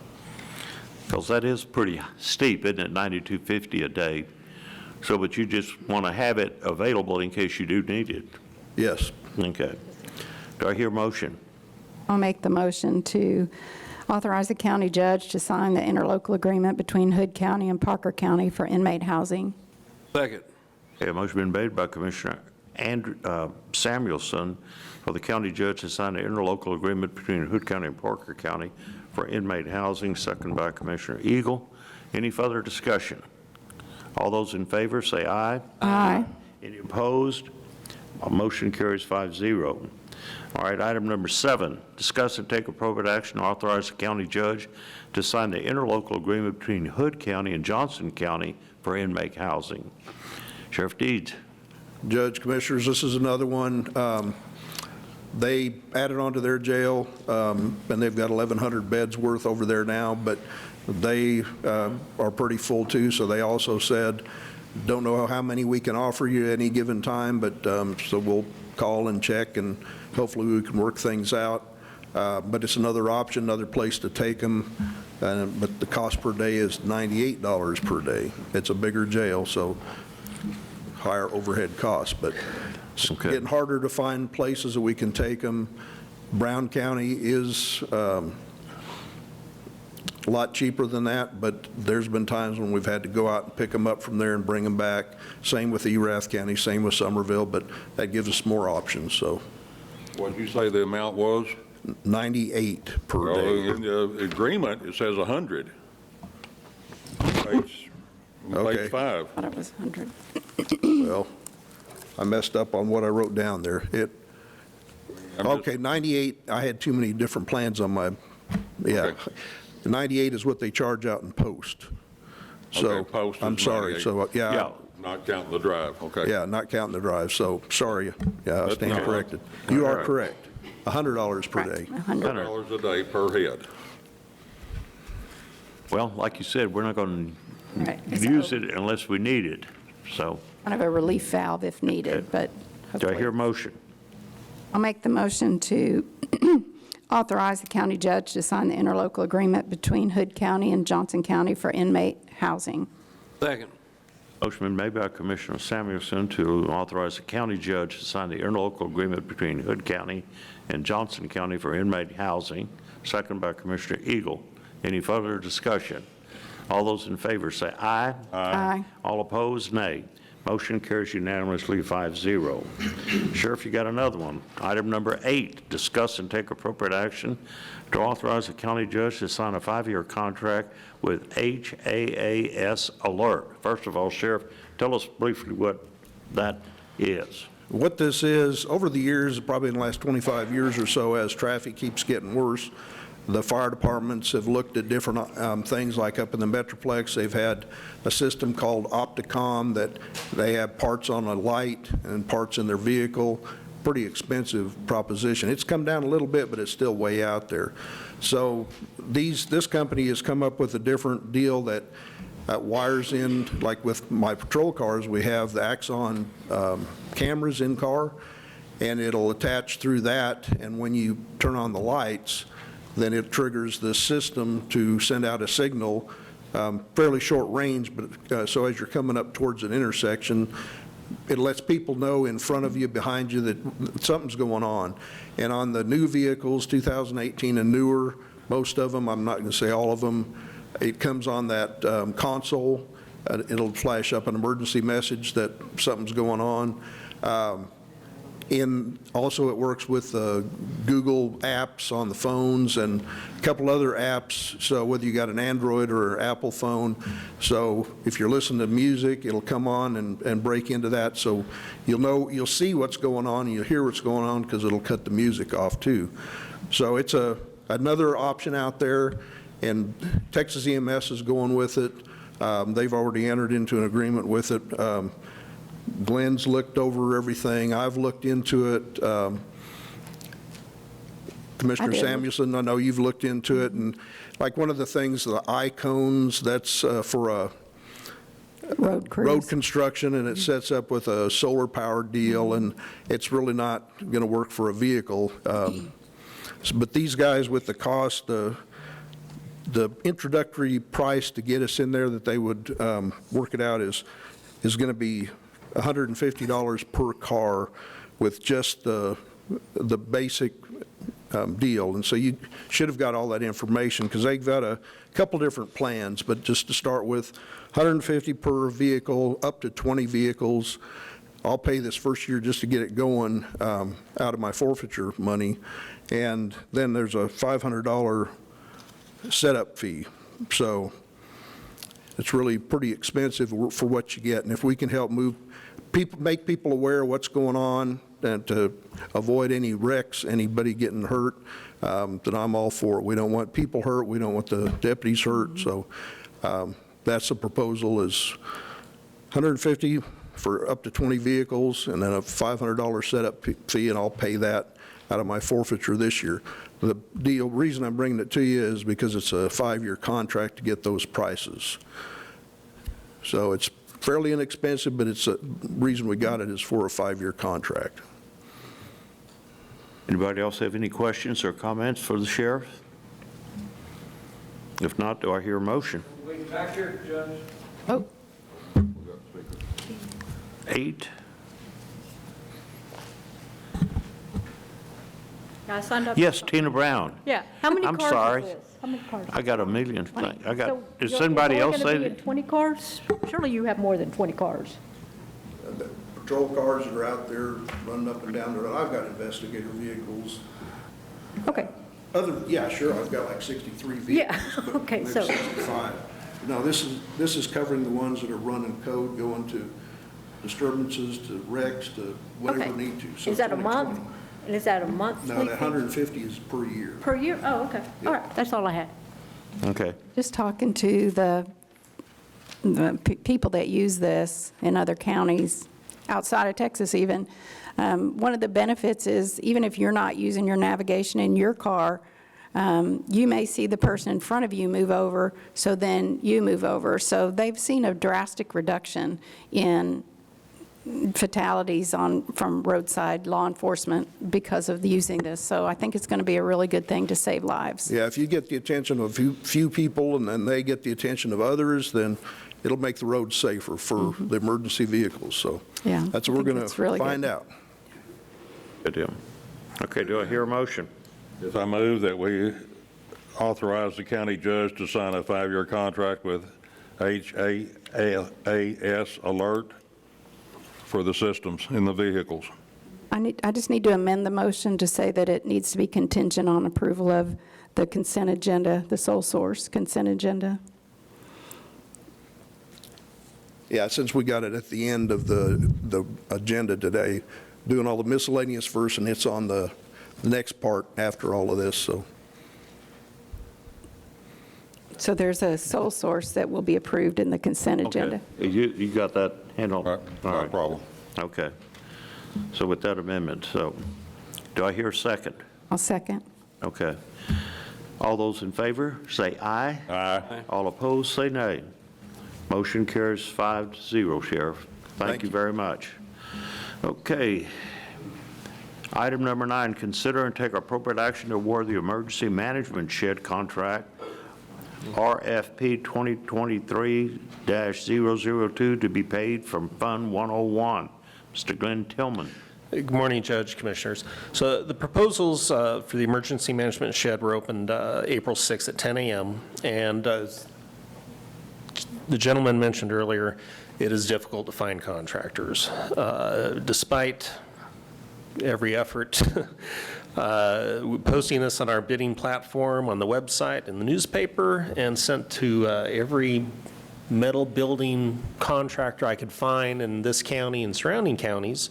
There was one qualified response. It was from Falkenberg Construction for the amount of $331,075. And though we call it a shed, this is actually a 3,820 square foot building. It's a partially enclosed 22 by 90 foot building and a fully enclosed 46 by 40 foot building with roll-up doors. Over half the cost is for the site work and for a slab. The intended vehicles to be in the enclosed part is the bookmobile and the command vehicle, which are, at least the command vehicle is extremely heavy. And so a large cost that was for the slab. It's expensive, true. We were looking at it coming out of Fund 101, which is the emergency management funds, and so I'd like to turn it over to Margaret. Campbell. I don't have a whole lot other than it's really important to protect the assets that we already have by covering them. Anytime that there's weather or whatever, we're looking and thinking, can we get the mobile command moved somewhere where weather doesn't damage it? It's cost a lot to have all the equipment that we have, and we're thankful for it, but we want to protect it as best we can also. Okay. Yeah, and we have several trailers that we'll put under there, as well as the bookmobile and the mobile command. The trailers, if we keep emergency response equipment in there, having them covered and not just having the sun beat down on them would be really beneficial. It would, make the lifespan of the stuff inside of them a little bit longer. So what kind of slab is this? I mean, this slab's $46 a foot. It's, what is it, 10 feet deep? No, it was spec'd out to be sufficient to hold that. The command vehicle, I believe, is 50,000 pounds, right about. Very heavy. It's, believe at least a 6-inch slab on the enclosed part, and then a regular 4-inch slab on the open part of it. But it is, again, it's 3,800 square feet. I mean, yeah, slab grade concrete's going around with labor's about $10, $11 a foot right now, so that's pretty high dollar slab. But well, it includes the dirt work and everything else as well. Chief Jeff Young.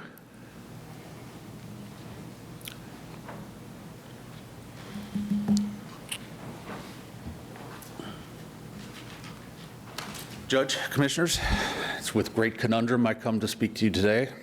I agree 100% we should protect the assets that we have invested in. I do at the same time, though, think that we are handcuffed by government. I commend Glenn on the work that he's doing in protecting us from our own devices. But that being said, that bid process is rather difficult for some of the local contractors.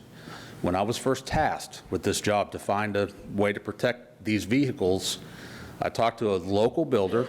It's a small company. He's one guy. He's got a crew, does all the work himself. When we gave him the notice, he had about 5 days to put together a proposal. He does not have a crew of people or an office building full of people that can meet all of these proposal requirements. He's basically told me that he can do the same project for half the price in a third of the time. So I understand the process. I know that we have to go through bidding stuff, and when we hit certain dollar amounts and all of that stuff, I just wanted you to know there are options that are available. I am 100% on board with we do need to protect these assets. But we don't want to send Glenn to jail. Right. Legal options. Legal. So we don't want to send Glenn to jail. If we don't want to follow the law, Right, we can't do that. And that's why I say I commend Glenn on protecting us from our own devices, because if it were me and I was spending this money out of my pocket, I would go with my half-price guy before I would spend twice as much for the same thing. Mm-hmm. But having to, again, handcuffed by government, there are things that we have to do to meet the requirements. I wish there were other options. Yep. I just wanted to throw that out there. Thank you for complicating this already complicated. I'm glad I could help. Okay. All right. Okay. Thank y'all very much. That's good. Do I hear a motion? I got one question for Mr. Jeff. So basically, and let me summarize what you just said. Figure out what it's going to cost a normal entity to do something and double it or triple it if it's the government. Is that what I'm hearing? I guess it's not those same words, but kind of the same. Yeah, okay. Well, I'm just making sure. And I spoke to Margaret yesterday. Maybe there's an alternative plan here. That thing is parked right now behind the EOC. How about we build a lean-to off of the back of the EOC, use the parking lot that's right there. If we need to build additional parking for the EOC, we can do that substantially less and, you know, perhaps put a shed to cover the trailers over in the compound yard or something. I think there might be another option here that can come out way less money than we're talking about here. Or maybe there's some Or is space there at road another way? ops. Oh, I'm sorry, go ahead, sir. Is there another way that, you know, the person that you're talking with that says he can do it for half the price, third the time, you know, what's it going to take for him to be able to meet, you know, the requirements that Glenn has to deal with? I don't know how to answer that question for him. You know, I'm all for keeping money in Hood County as much as we can, because I know the other one that, you know, this $331,000 is not Hood County, you know, company. But, you know, the bottom line is, how does that individual, you know, perform to meet up to what Glenn has to deal with from the government aspect? Well, when he threw out that number, that was before we even were talking about putting it on a slab, right? And before we made the building taller. Originally, it was 100,000, was what he told me, and that was when we were going to go to the caliche ground. The last time I spoke to him, which was about 5 hours ago, with concrete slab, dirt work, everything, he said 130 to 150 high end. Now, that's not on paper. I didn't ask him for a physical quote with the whole job specs and everything, but even if he went to 170, we're still less than 331. No, I mean, I believe that. I mean, I keep it at tabs on the cost of construction, and that's more normal out there. And this is all he does for a living, is build metal buildings. He told me that he'd have the whole thing done in a month. I mean, even with the 6-inch slab and then piered, you know, having the slabs with beams. He said a week of dirt work, a week of slab, and a week of construction. Yet, he had to go to our website, print out the paperwork, fill it out, and turn it in, and he wouldn't do that. He was building metal buildings when we were open for proposal. But don't we, at this amount, what's the guidelines, Glenn? 3 bids when it's up to this amount? Three quotes? For what now? So when tell us again, the guidelines for this amount is 2 bids or 2 quotes, this amount is? For a construction has a whole nother layer of requirements. This is something that had to go out for bid. Now, if you want to do a carport that's under $50,000, you can get, you know, 3-4 bids from anyone around town and go to town with it, you know, if you want to do a carport. But when you get above 100,000, there's engineering involved, there's dirt work involved, there's bonds, payment bonds, performance bonds, state of Texas construction requirements, including prevailing wage. You know, there's a lot of layers in there that have to be addressed when you get into construction projects of 100,000 or more. But again, if we can do a carport for 50,000, you can get several bids and go to town with it. You know, but I think we definitely need to look at alternatives with all the things we just talked about earlier and the need for work at the current jail. This just $331,000 doesn't seem like the right thing to do at this time. Okay. Well, the big thing about this is a performance bond. Is he going to be able to do a performance bond? Is he accustomed to doing big jobs? That's the big thing on a big job. Jeff, is getting a performance bond. I can't speak to whether or not that he get bonds or all that kind of stuff. Yeah. I just talked to him about the quote. I do know that he has done large jobs here.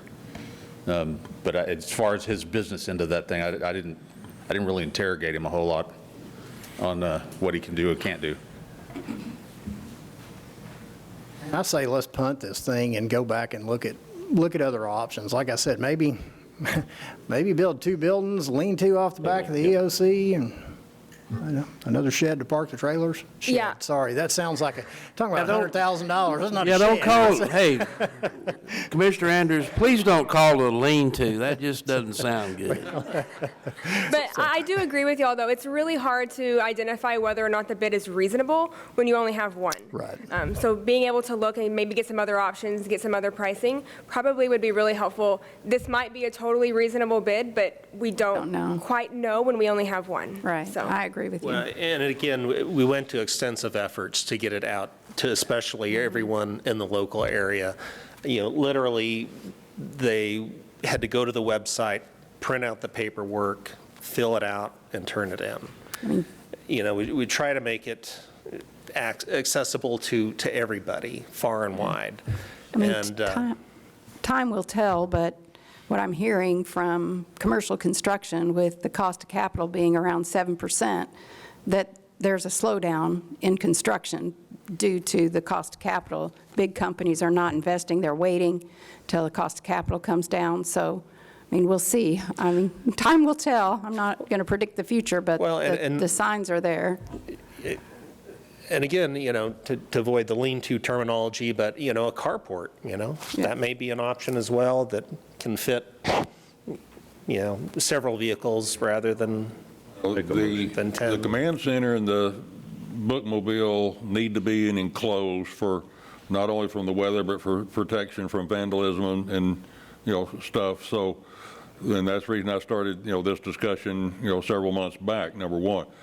I make a motion that we table the award for the emergency management shed contract RFP 2023-002 to be paid from Fund 101, and we review and research for other options and other bidders. Second. Yeah, motion been made by Commissioner Wilson to table the action for the emergency management shed contract to be paid from Fund 101, second by Commissioner Eagle. Any further discussion? All those in favor say aye. Aye. All those opposed, nay. Motion carries 5-0. Thank you. Okay. Okay, it is now, we're going to take one break here for 5 minutes, 10 minutes, restroom break. Okay, this brings us, we're back on the record here at 11:25. Item number 10, discuss and take appropriate action to authorize the Director of Development to seek an estimate for a feasibility study and/or type of cost-efficient mitigation design for the low water crossing on Vegas Road in Stroud Creek Estates. Mr. Clint Head. Morning, Judge, morning, Commissioners. This agenda item, we were going to seek to do a feasibility study, and then after thinking about it and the price they quoted us last time, I don't recommend a feasibility study. I'd recommend reaching out to our secondary engineer.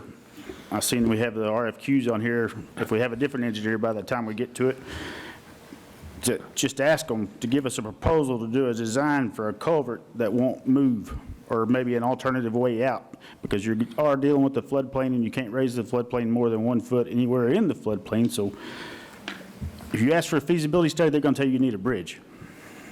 So I would just stick it straight to them and ask them if they'd certify that that culvert won't move.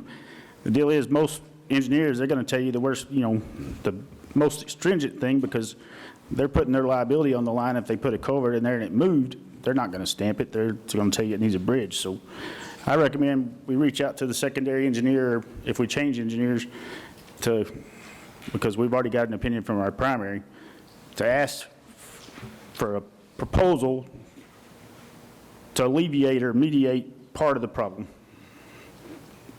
Putting a culvert in, box culvert, whatever it takes, or an alternative way out. Yeah. This has been a, you heard a lot about it too. This is a life safety issue. There is 19 square miles of runoff that end up in a 100 feet wide ravine right here that the residents of Stroud Creek Estates have to drive through to in and out to get to their home. And when it rains, that water comes up over that low water crossing and you can't get in and out of there. If somebody were to have a medical emergency in there in the middle of a storm, the helicopter ain't flying. Those people are stranded on the other side and we can't get to them. A 3-inch rain in an hour puts like 3 gates open at the dam. Yeah, it is a lot of water coming through that one very small bottleneck there. And there's got to be something that we can do about this. Again, if the low water crossing is impassable for, just say 80 hours a year, it's 4 feet deep.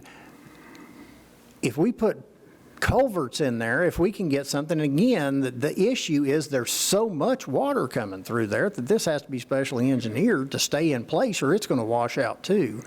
But if we can reduce that number from 80 hours to, 60, 70, whatever, there's got to be some way that we can massively affect this situation and make it better.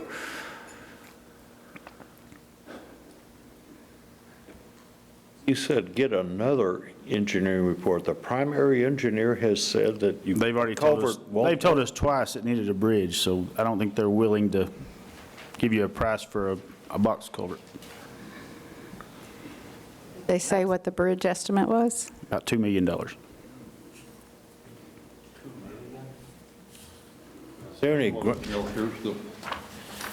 Is there any grant money available for bridges? I have looked at every. When the flood plan 2022 finishes, there may be. They haven't got it all together yet. COVID caused that, right? Well, maybe there's that ARPA money we could, because surely COVID caused that water to be, I guess it's just gotten worse over the years because, it was built, in the 60s, and people drove in and out of there moving there, but they're just now getting upset about it, so I don't know. Yeah, because the engineering reports show that there's at least 11,800 acres that are draining down that one small creek. And all the storms come from that direction, so it's. And it's all, continual runoff. And, when you look at the reports that, you received in June of '21, the engineer is saying that best case is you need about 35 10-foot by 6-foot box culverts to pass the 5-year event, not even the 100-year event, but the 5-year event. That's what he's saying it's going to take. Well, are we not going to be getting in taking eminent domain on people's property to put those in? That I don't know. I'd have to see it laid out. I mean, that's still, that's out there too. It's been a continual problem since I've owned property here, which was in 1970. It's always been a problem. It's getting worse. I guess if you could get somebody just to do a smaller culvert to where you could get out on the smaller range, because there's no way you're going to get out on the 3-inch range or higher, not with a culvert. I think we had a couple of speakers on this one.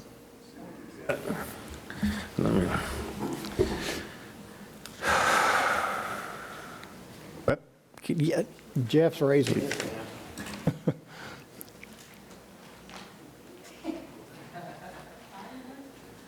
I don't see any speakers on 10. Did anybody sign up to speak on 10? I just raised my hand from the back. I feel like I'm on a roll subjecting myself to punishment, so. You are. I can tell you that one low water crossing, every year when we have the big rains, we are down there fishing people and cars out of that gully. We have high-profile vehicles that are questionable whether or not they can make it through there. I've looked over the years for options for additional exits out of that back half of Strouds Creek, the fight there is going to be with the railroad. Because in order for us to have an exit out of the back of Stroud Creek, it's going to have to cross the railroad tracks. And then you get over onto the other side, and you're not a whole lot better with the low water crossing coming in that way. Right, and the option, the thing we were looking at was doing just an emergency exit that was only open during these periods, because I promise you this, if we make another access out the back of Stroud Creek, nobody's going to come in from the front of Stroud Creek anymore, because it comes out right there at 377. But the railroad, what their advice was, if we wanted to make another crossing anywhere near the back of Stroud Creek, tell them which crossing we're going to give up. Yeah. They're just, and with where the railroad tracks come through, there's kind of in a corner. And they said they would consider it, but we would have to figure out what other railroad crossing we would give up, because the more railroad crossings they have, of course, the more liability they have. But this has been an issue that has been ongoing since I started at the fire marshal's office 15 years ago. We did mitigate it somewhat by taking down, there used to be a wall right there, and people would use that as a swimming hole. We took the wall down, which basically all that did was eliminate the delay of the water getting over the road, but there's still the same amount of water. We wash cars down that creek every year. Yeah.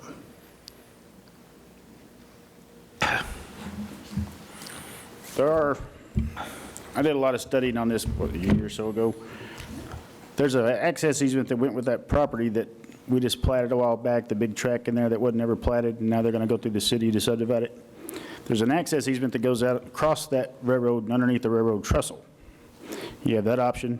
The other option is to go out the ranch to the west and come to Colony Road and go across the railroad crossing that's existing.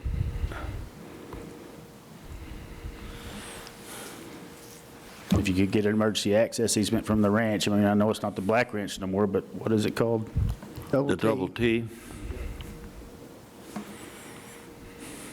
And I've gone out that way and looked at that, and that'd be a pretty It'd be a long expensive road. endeavor too, because.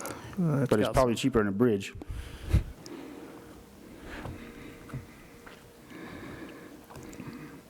You just need some good citizens, just fork over $2 million to build us a bridge there. The downfall to the downfall to the access easement that goes to the railroad trestle, you're going to come out on Coke Court, which will probably be flooded too. Right, yeah, Coke Court's not a great alternative either. It's got a, low water crossing of its own, so.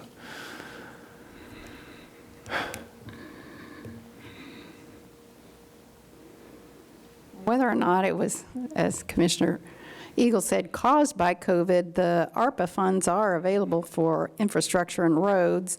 And this is, as Commissioner Andrews says, this is a matter of saving lives. So, I mean, to me, it falls within, I mean, we'd have to go read the rules again, but. You got to read the cost, the cost benefit analysis too. I mean, they're going to think, well, there's what, 50 lots over there, how many residents versus $2 million. So maybe if you had something that went through there to provide an alternative route, your cost benefit would go up, because then you have an out for Coke Court also. Yeah. So. Owns the property to the west of Strouds Creek Addition? Yeah, it's Double T Ranch. What? It's the Double T Ranch. What I'm getting at, and I'm just looking at, at the map, just trying to figure out if there was a way to, somewhere further up the creek, build a small lake, basically to hold the water, to help and reduce the flow. The bridge across the railroad track would probably be cheaper than the bridge across the creek. Oh? Yeah, because you can build most of it up with earth, and then you don't have to deal with the floodplain.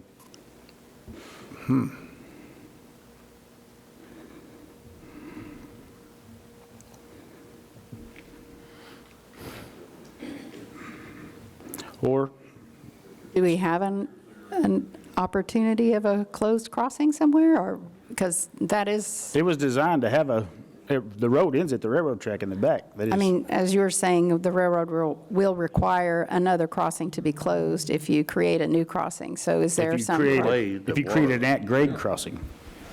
So you're saying build a bridge over it? Or get a access easement through the ranch where you go to an existing railroad crossing. Oh, okay.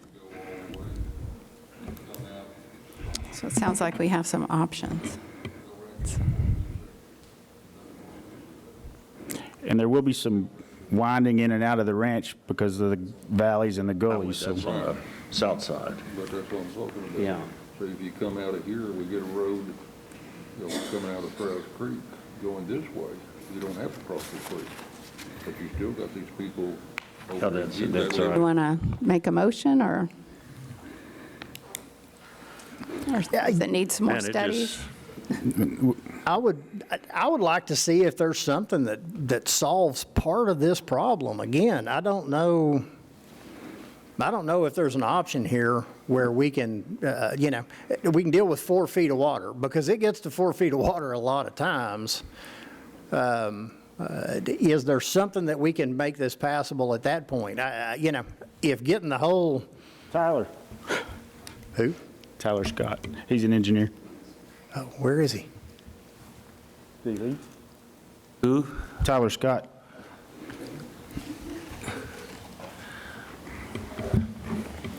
He looks like a good scapegoat. I was about to say, I try not to speak at these things. Yeah, I mean, I kind of helped Clint, just friendly help, a couple of years ago, look at this option. To be frank, there's not an easier option or a better option than a bridge. I mean, there's not, the size of the culverts and the amount you'd have to put in, I don't think is going to reduce your overtopping of that low water crossing enough to justify that expense either. It's a lot of water. Now, there may be options that look at a different bridge design scenario that reduces that cost, but again, I'd have to look at the models and figure out. And, I mean, I can't just tell you kind of off the back of my hand right now.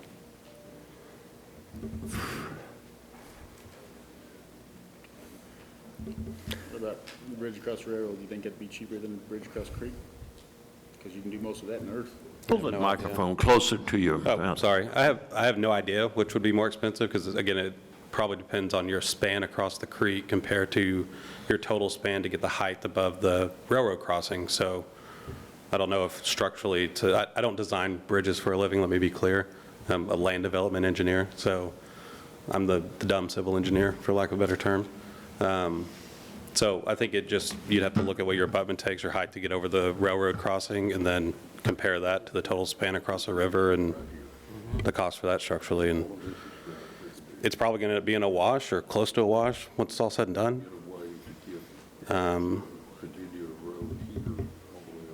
Yeah, because there's nowhere to come from the south without crossing the same river, creek. Yep. Coming from the west, you can get over the crossing, but you need a pretty lengthy easement through that ranch there. It's a long way over there. Maybe you can make an emergency access only easement, but still that's someone's property. You got to convince them to grant that. And I mean, it does cut like right through the middle of it, so it's not, I mean, if it was my property, it'd take a lot of convincing to get me to just give an easement, so. Well, I went out and drove across that property one time with the ranch foreman out there, and there are a couple of areas out there that you're still going through low water crossings. It doesn't have the same watershed coming through there, but there are still places that you would have to do some work on the double T in order to get out. So. Yeah, with those smaller crossings along with an all-weather road for that length, I don't know how much, maybe you're over $1 million already there doing that, and so. I mean, it's something to, go ahead. Looking at the map at Blue Lake Court, if you go straight north from there, you can cross the creek, and it's at a narrow point right there, and go through not sure who owns that property, but you go all the way up to El Rancho Court. There used to be a bridge there, it washed out. Huh? There used to be a bridge there, it washed out. Is Blue Lake Court the one right past the rest stop? Blue Lake Court goes up, you could go, if you go across the pasture, basically, to El Rancho Court, that puts you back on Highway 4. You're never crossing a railroad, and you've got a smaller area of the creek to go over right there. Yeah, and again, I don't have a lot of the information, so I'm a little winging it here. So, again, you have to look at your total spread of water anyway when you're looking at a bridge there. So just because the span of that creek is smaller, which may help the cost, I don't know, your total span to be out of a 100-year event or whatever event you're designing for is probably going to be the same. I mean, you're not that much of a different location in that receiving stream, so. Right.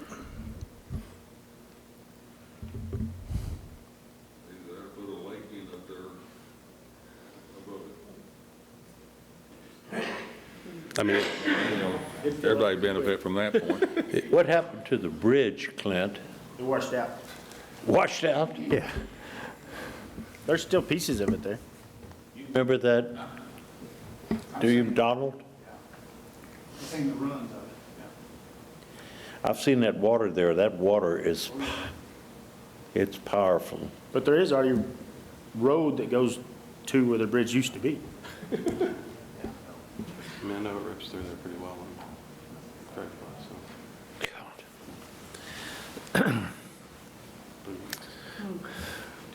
We're not crossing that, we're not having to cross. I don't know. I've been working on this for, you know. I have friends. And I'm certainly not the first. I know every commissioner before me has dealt with this issue, and nobody's, At least 2007, it's been on court docket. I think it's further back than that. I just knew we were but, going to get the same answer, so I just. How long was that bridge standing there that was usable? Was it horse and buggy? Were cars using it? Huh? I don't know. I didn't see it while it was in the pack. It didn't last very long, I don't think. There's some pretty significant trees growing up in that road where, you know, it used to be a road, so it's been out of commission for a while, but. Thank you, Tom. Okay, we'll take it. You got to move to table this? and we're gonna be here till- I don't know. You could just make the motion to talk to the secondary engineer about the best option. Yeah, I mean, if that's something we can do, absolutely. Can we get an engineer to give us some options on this stuff? Let's get the ball rolling on something. Let's do that. If that sounds like a motion, I'll do that. Okay. Motion to get a secondary engineer to do a study on feasibility of letting those people, prevent them from being landlocked. Right, how about that? Works for me. Yes, sir. Okay. I hear a second? I'll second it. Okay. That's the motion that was made by Commissioner Andrews about doing a feasibility study about a secondary engineer to prevent the people in Stroud Creek from being landlocked during Rain. heavy rain, because it didn't take a flood, just a heavy rain out there. Seconded by Commissioner Samuelson. All those in favor, say aye. Aye. All opposed, motion carries 5-0. Okay, that brings us to item number 11. Discuss and take appropriate action to create a line item account within the opioid settlement Fund 62 to facilitate Hood County EMS providers with coordinating the purchase and distribution of Narcan or other FDA providers with coordinating the purchase and distribution of federal FDA-approved drugs to reverse opioid overdoses to law enforcement, first responders, ISDs within Hood County. EMS providers will provide the county auditor with receipts of purchases for reimbursement. The initial allocation will be $6,000. Nobody can argue about that, I don't think. Yeah, the opioid settlement fund specifically spoke of preventative measures, and Narcan is the preventative measures. I've spoken to all three superintendents of the school districts, and they've all wanted to be involved with this, have this on their campuses in case an emergency came up there, and look for some educating their faculty also in how to deal with these emergencies, which is, part of that too. But this is just, talking to Ricky, he said that they've been running about $3,000 or $4,000. Rick Reeds is the director of Texas EMS, and he said they've been running about $3,000 or $4,000 a year in Narcan purchases. So with Pecan who probably not quite as much, but, they can distribute this out to the various entities where they need that and kind of do a central distribution. This keeps it so we don't go and purchase a bunch and then it exceeds its shelf life. So this will allow him to replenish when he needs to and just work with our county auditor to reimburse him for the funds. Okay. All right, do I hear a motion? Yeah, Judge, I'll make a motion that we approve an initial allocation of $6,000 to be provided or to be for the EMS providers in Hood County to coordinate the purchase and distribution of Narcan. Good enough. Okay. Second.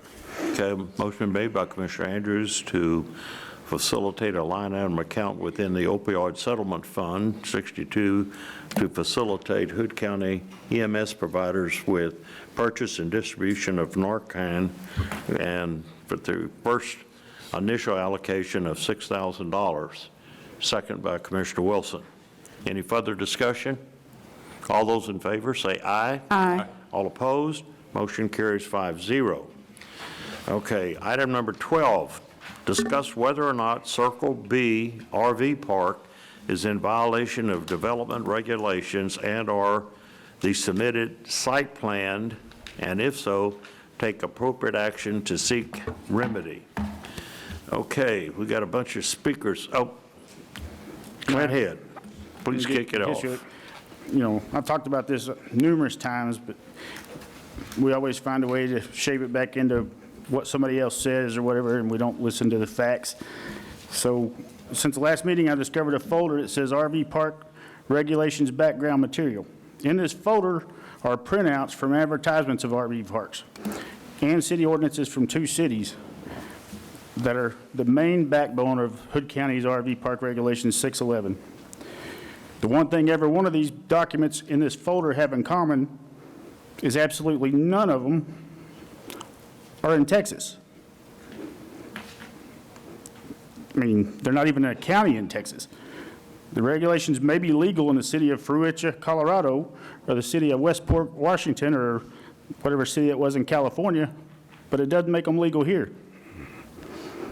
The county's powers are derived from the state because we're an extension of the state. So I looked into what we have the right to inspect. We have the right to inspect roads, drainage from roads, drainage infrastructure, floodplains, and sewers.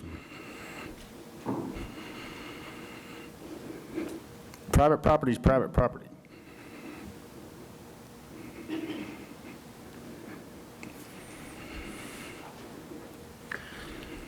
I think that there's very much a question. I agree with you, Mr. Head. I don't see how we have the authority to go in and make these things, to tell people that they have to follow this, this, and this. I don't think that we have that authority. I got to point something else out, too. Another part of the regs, it requires for a site plan before you build a house. So if he's in violation, they are in violation. So, well, and with the question, there's reasons why we don't enforce certain things. Well, and that's a big part of this issue too. We have not enforced these regulations in the past. And for good reason. What I was looking for, I would love some case law in this. I can't find any case law, and it's a little bit nebulous where 232 is the only authority we have to regulate land use, and it's platting, lot size, sewers, water wells, and floodplain. What is that? Lot size. No, what's the code? It's local government code 232. The Duns have 240 gives us the power to regulate lighting if we're next to a military installation. Well, and this has fallen on the Duns to try to pursue this, and I'm just trying to find an answer here. How can we get this thing into district court to make some case law, to see what. Here's my fear. You're opening the door for this court to settle every civil dispute there is. That's not what y'all's here for. Y'all's not the Supreme Court. Y'all's not the district court. How are you going to decide which side you take?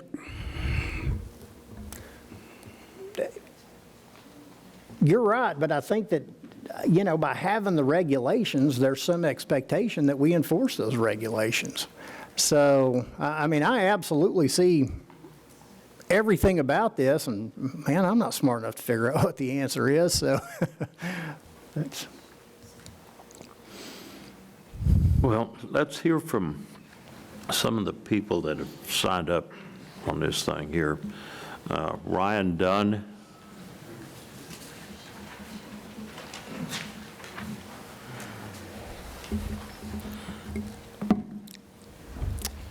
It's still morning? Yeah, I got 10 minutes. Good morning.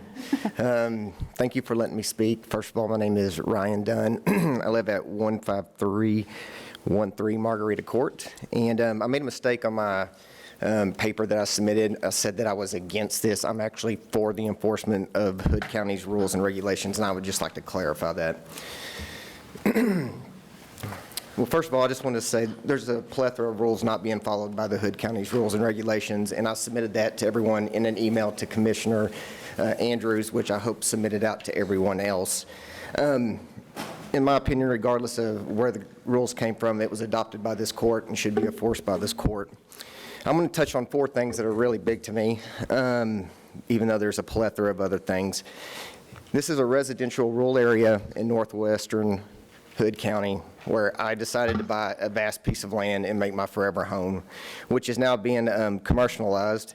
It states in my tax appraisal, my deed, and if you go on Hood County's interactive maps, that this is a subdivision, which was now known as the WD Court subdivision. If you look directly around the RV park, there are 7 residential homes that surround it.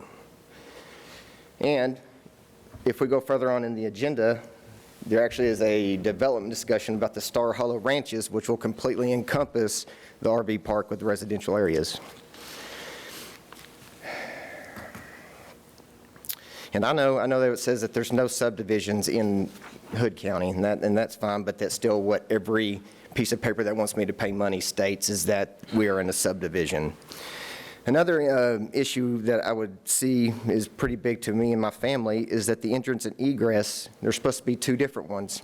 This is for probably the NFPA life safety code that the county automatically adopts if they're not big enough to do so. And it's a safety issue for me and my family. Last year, nearly to the year to date, we had the Big L fire that came up to our backyard and somehow divinely pushed to the west.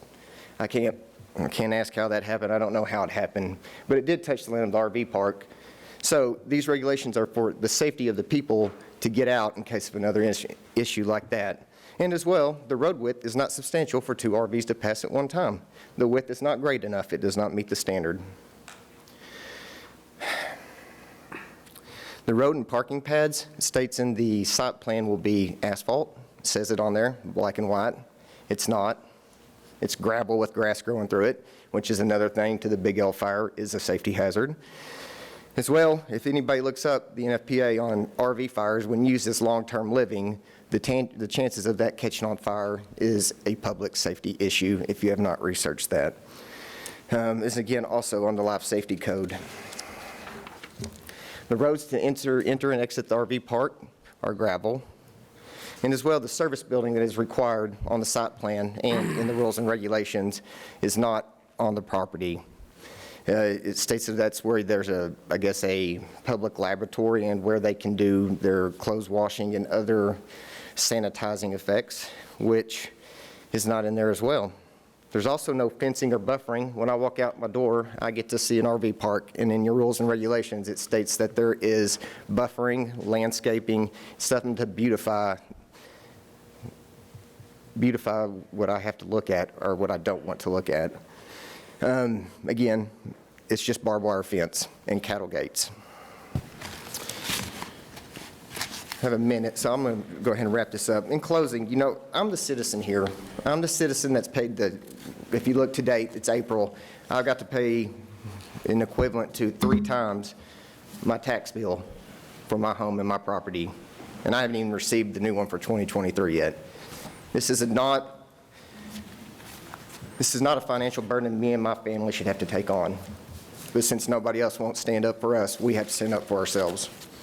So we're here before you again for the 3rd or 4th time to seek resolution in this and to say we would like answers. I shouldn't put the bill to take you to district court. Thank you. Okay. Next is Elizabeth Mercer.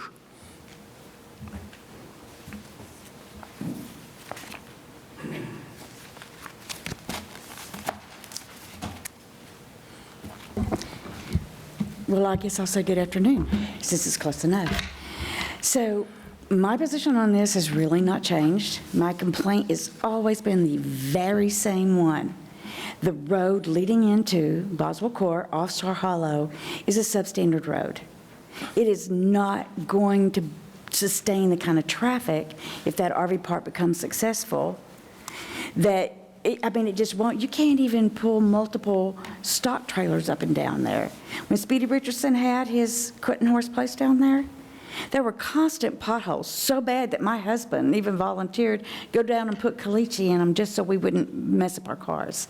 The road isn't going to do it. I am truly sorry for the upheaval that all of this has caused, because I feel like everybody's trying to do their jobs, but I also feel like if you guys have voted up or down, it would have been in district court, which would have created the case law. And as Clint just stated, the only thing you can inspect is roads. So if somebody had inspected Boswell Court last year and set this into district court, because frankly, the individuals who should have sued is the business owner, not a private resident who picked up the mantle for the rest of us. And thank you for that, because I do appreciate it. So since you can inspect these roads, and I've never seen an inspection of the road, and I've never heard Mr. Lenny say whether or not he thinks that road can sustain the type of vehicular traffic that we're talking about, then in my opinion, this should have never even opened, and you should have never put anybody in this position, because, folks, y'all are the commissioners. This is the court. And I mean this with the greatest of respect, but it's your responsibility and no one else's. I would very much like to see you step up and say, okay, we didn't do it the first time. We should have inspected the road. We should have found out if the vehicular traffic is up to that. And here's the other thing.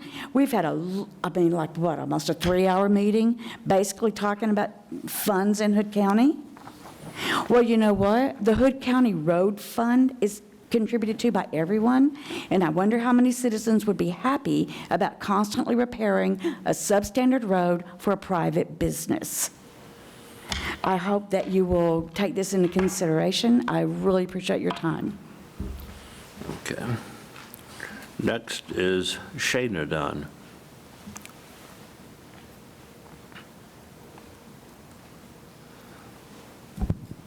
Good morning again. I understand that there's some questions to the legality of the rules and regulations that your county has adopted, the ones that were adopted when we moved here, and the ones that we expect you to uphold until you find out those answers. We're all over the place on whether we can or can't, but the fact stands that they are there. This RV park should have never been approved, and the site plan that you approved it under is not currently being enforced. That's really confusing as a resident, to stand up here and have to beg you to do the things that you promised to do.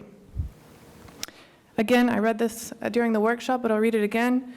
The rules and regulations state the development of a recreational vehicle park shall be in conformance with all approved applications and the binding site plan as finally approved by the Commissioner's Court.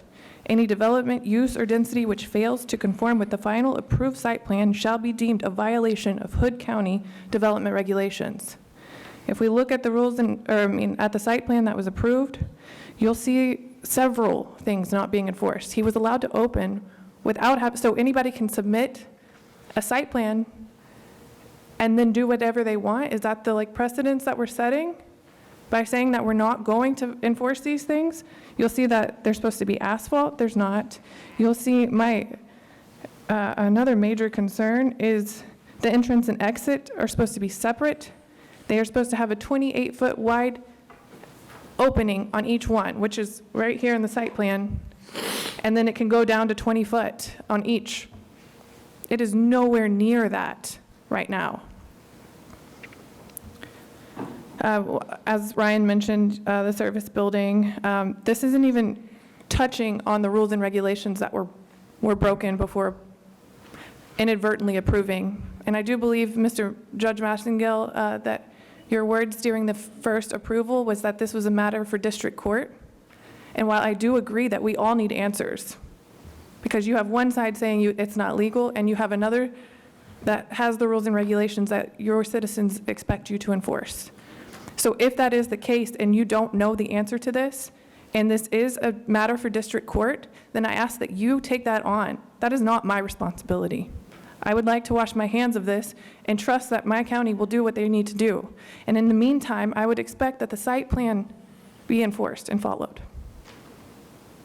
Thank you. That's all the speakers that I have here. Oh. I signed up too, Judge. Adam Friedman. Okay, come on.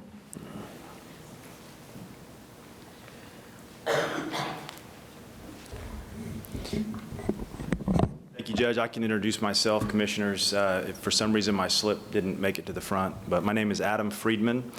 I'm an attorney in Austin. I do administrative law. I work with cities, counties, the state, TCEQ, Railroad Commission all the time. And the Dunns have engaged me to help them navigate this peculiar issue where there are rules and regs on the book that are not being enforced back when the first site development plan was approved, and then now here today as some enforcement action has been asked from the Dunns to seek enforcement of those regs. This is my first appearance because the Dunns have tried very hard to keep me out of it. They know very well and that this is primarily an issue between them, the local residents, and their local elected officials. They've worked very hard to get to this point, and they are to be commended, frankly. But they also know that if they can't get the relief and the protection that they need, that they have to keep available options open. And that's why we filed an appeal in district court. That's not where the Dunns want to be. That's not how they want this thing resolved, but they also want to get the protections that the rules and regs on the book already provide.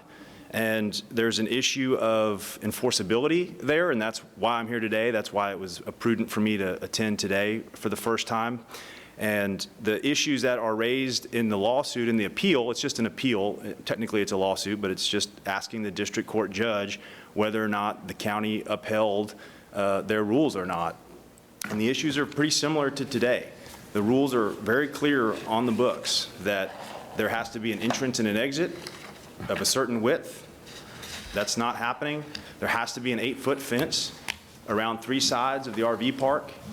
There has to be landscaping, and it has to conform with the schematic, the very thin application that was supplied to begin with to even get approval of the site development plan, and that's not happening. So there's no real dispute that those aren't happening. The question is what is the enforceability? And there is no case law on that. There are statutes that speak specifically to what the county's authority is. It's not Chapter 232. There are several chapters, exactly right.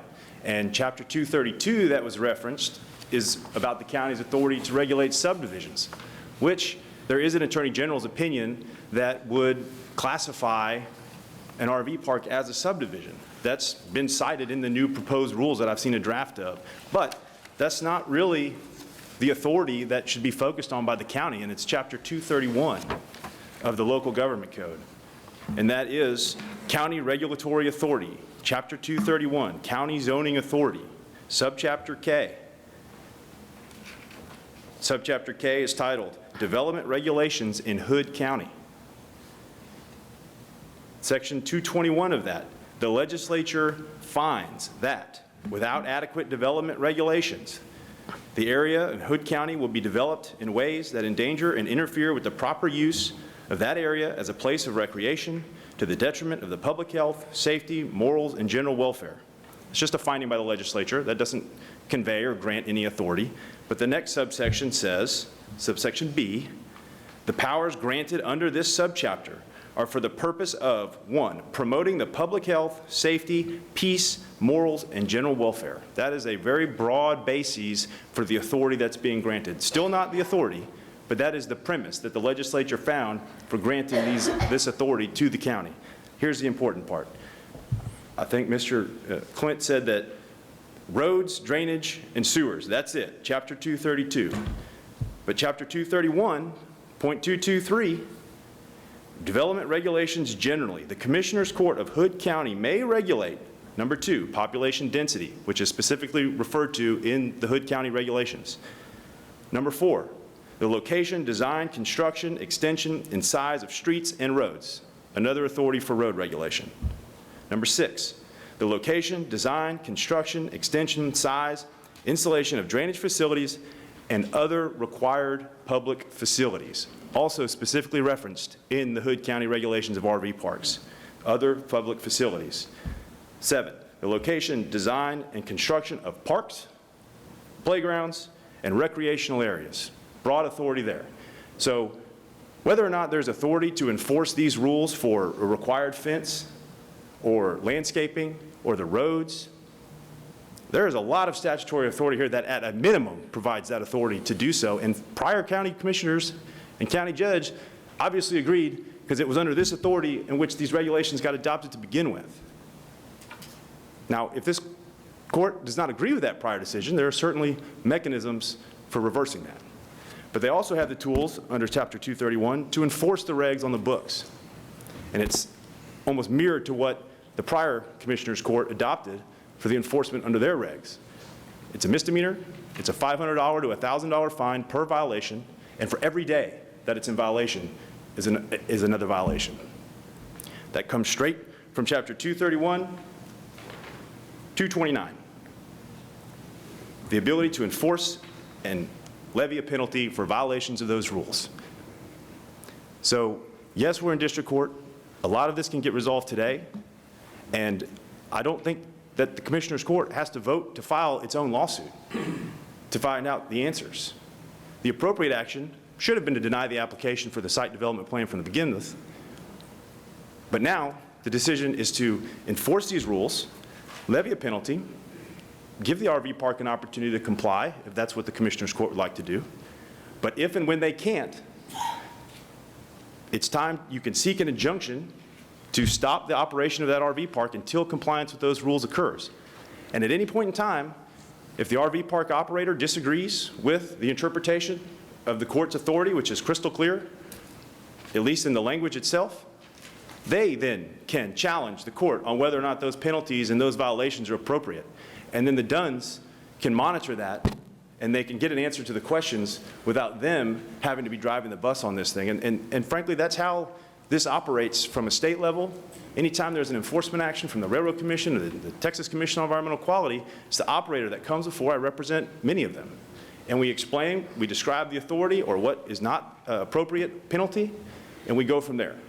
It shouldn't fall on the landowner who's trying to get the protection that's afforded to them in the county's rules. That's what's so unique about this situation. So I've gone well over my time.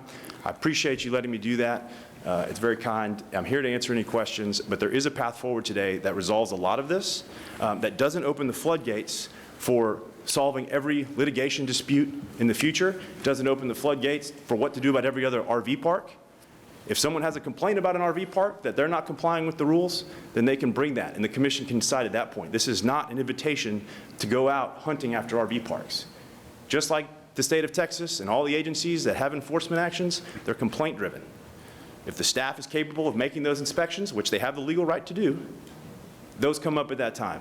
But there is a path forward here that resolves this, that enforces the rules and regs on the book without having us to go ask a district court judge, how is it that a county cannot enforce rules and regs that are adopted under Chapter 231 and then simply not enforce them? That's not the proper procedure for changing the rules. So again, thank you for letting me go over my time. I'm here for any questions. I'm going to respond to all that. without all the rhetoric and conjecture. I mean, he's an attorney paid to do them, so he's going to make it sound good. He said it himself, public infrastructure, parks. Tell me what on private property is public. The sewer's not public, the well's not public, there's nothing public. He don't know the history. You ever heard of prescriptive? There was a precedent set many years before I got here about how things were done with the RV parks because they knew the RV parks were wrong. The regulations were wrong. So he's talking about, yeah, but no, we have prescriptive. We've set a precedent by doing what we do. That becomes regulation. He can sit here and fast talk y'all all he wants. It doesn't make it right, doesn't make it true. If you want to find them a deal, I've turned in my resignation, go do it.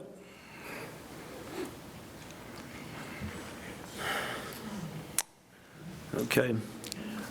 Anybody want to make a motion?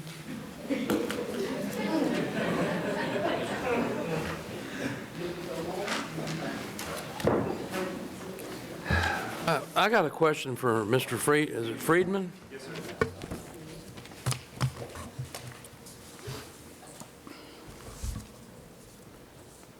So you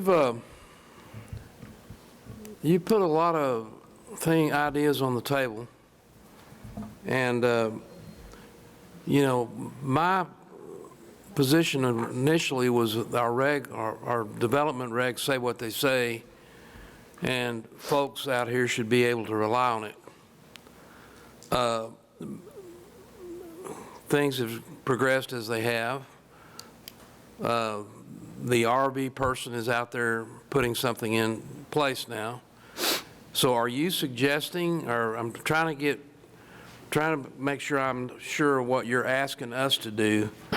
Are you asking us to basically go out to the site and cite them for the noncompliance issue, and then if they don't bring it up to speed, then file an injunction? Is that what I heard you say? That is what Section 9 of your current rules provide as a mechanism, yes. That would be the process. An alternative approach would be to work to finding a mechanism to reconsider approving the site plan altogether. I have not seen that laid out in the rules. It's surprising to me that that mechanism wouldn't exist. That's something the county attorney can work with you on if that's of interest. But yes, what you've laid out is Section 9.1, 9.2, and 9.3 of your rules that explains what the violation penalty is and what happens if payment is not made or compliance with that rule is not satisfied. It's 9.2A, or I'm sorry, 9.2 says injunction damages. That's the title of the section. At the request of the Commissioner's Court, the county attorney or other prosecuting attorney for the county may file an action in court of competent jurisdiction to A, enjoin the violation or even a threatened violation of a requirement established by or adopted by the Commissioner's Court under these regulations. So that's the authority to seek that injunction. Now, this is, of course, if, you know, this comes after the citation, after a penalty is paid. You don't even have to levy a fine. I guess it has to be not less than $500, so it's got to be at least $500. But, and then 9.2A is what allows seeking the injunction if compliance isn't made. Let me ask you this then, kind of hypothetically. So let's say the county goes out there and cites the property owner that's supposed to be out of compliance with his RV park. And he fixes all that. Are they okay? The Duns? No. Is the law being complied with? Yes. Perhaps. I mean, we'll still have our question of whether or not it should have been permitted and approved to begin with. But at least at that point, the Duns and all the other residents that live nearby will have an 8-foot fence and some vegetation to insulate that RV park from the rest of what appears to be a fairly residential area.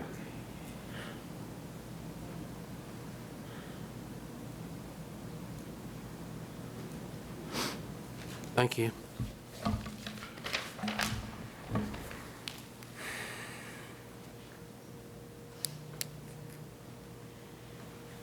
Well, I hate to say this, but this has already been taken up before this commission before. We've granted the right for the Circle B RV Park to be built. It has been built. That's what, yeah. And they built it. I don't know how we can keep coming back to this over and over again. I'm not in the position to want to make this court take over litigation either. This is a problem that they're having all over the state of Texas with RV parks. It's a wide-reaching problem that's going to affect everybody. It's out on Nerai Road, you know, those ladies that came up here that were talked about it. It's the traffic. I don't think that that's going to make your clients happy. They're going to still have the traffic. The road's still going to be narrow. That's not going to solve their problem. We're going to still be back here trying to talk about this. So I just don't see how we can keep coming back and revisiting the same problem over and over again. I think this is, what, the third time that this has been brought up? Or 13 months. how much? 13 months. 13 months, so anyway. Is the road that one of the speakers was talking about, is that a private road or a county road? Commissioner Salmons, no. Back in 2002, 2003, we had found out, since we went into the road operations department, we had found that in all 4 precincts that commissioners had done some maintenance on roadways that were never accepted. So back in that era, the county attorney at that time, we got together and he put up a policy naming those roads, and it equaled about 8 roads per precinct, so it's about 32 roads total. That was a list of them. Boswell Court was one of them, Margarita, all of them that were in there. And it was a policy just to maintain it for passability. It was to, back then, to take into account for school buses, mail carriers, things like that, and for the citizens. Each property owner out there had to sign a petition for us to do it because we still didn't know where it was private or public. But that we did get signatures from every homeowner out there on each one of the roads. We come back and the road's what it was a gravel road. We added gravel to it, and then years when the budget would allow it, we started paving it. And there's, like I said, there's about 32, 33 roads out in the county that was on that policy. I think all of them but one has been taken in. And the only reason why that one hadn't been is because there's property owners that don't want us to take it, so. So currently the road is public or private? Is it county? No, it's county maintained up to a certain point, and it's up to Commissioner's Court after that point if we do anything else, but. You know, and I brought this back because this is a pickle. We're wrong either way. Either we're not enforcing our regulations, and I agree with you, Mr. Head, there's a lot of stuff in here that, man, this is a tough issue. This is a very tough issue. And we're either wrong for not enforcing our rules, or we have rules that we can't enforce. Either way, how do we get to a resolution on this? How do we get to an answer? That's what I'm looking for, is how do we find an answer to what can be expected? There are RV parks all over Hood County that don't meet these regulations, and that's, you know, that's an issue. This is, where can we go from here? How do we go forward?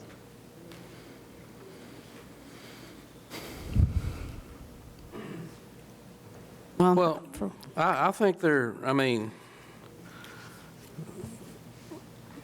yes, this is a very difficult situation. And I feel for the Dunns and the folks that live out there on Boswell Court. I felt like we should have kept the status quo and kind of gone the other way, but it didn't happen. There's 5 people up here. But there is a consideration for health and safety when somebody puts an RV park down at the end of a, at the end of a road that's a dead end. I think there's some legitimate concerns there for the people that this RV park is being, or the RV park is soliciting the type of people to come down there. There may be some safety issues that does pull the county in. So again, I'm a firm believer in property rights. I feel like people, especially out in the country, if you move into a city or a homeowners association, you buy into it, right? Move into a neighborhood with a HOA, you're expected to live by the HOA's rules. You move into a city, like here in Granbury, you're moving into a home rule city, and you're expected to understand what their rules and regulations are. You're out in the county, out in the free, kind of the free world, so to speak. It's a little bit different, but we did have regs in order. And I'm torn. I can tell you right now, I'm not really sure where what to do on this. The judge's position, it's already been done, so there's nothing left to do. I don't know if there's anything left to do or not. I know that Commissioner Andrews is very conflicted on what is the right thing to do. I think the Dunn's attorney is suggesting that we go out and enforce regulations as they stand, for starters, that are still on the books. We haven't changed them. And Commissioner Andrews points out, and I've gone out and looked myself, and so has the county attorney in Membrano and Thorpe Spring. Nobody's enforcing anything out there, which would be their first argument back at us. So I join you in not really having a good handle on what should be done here.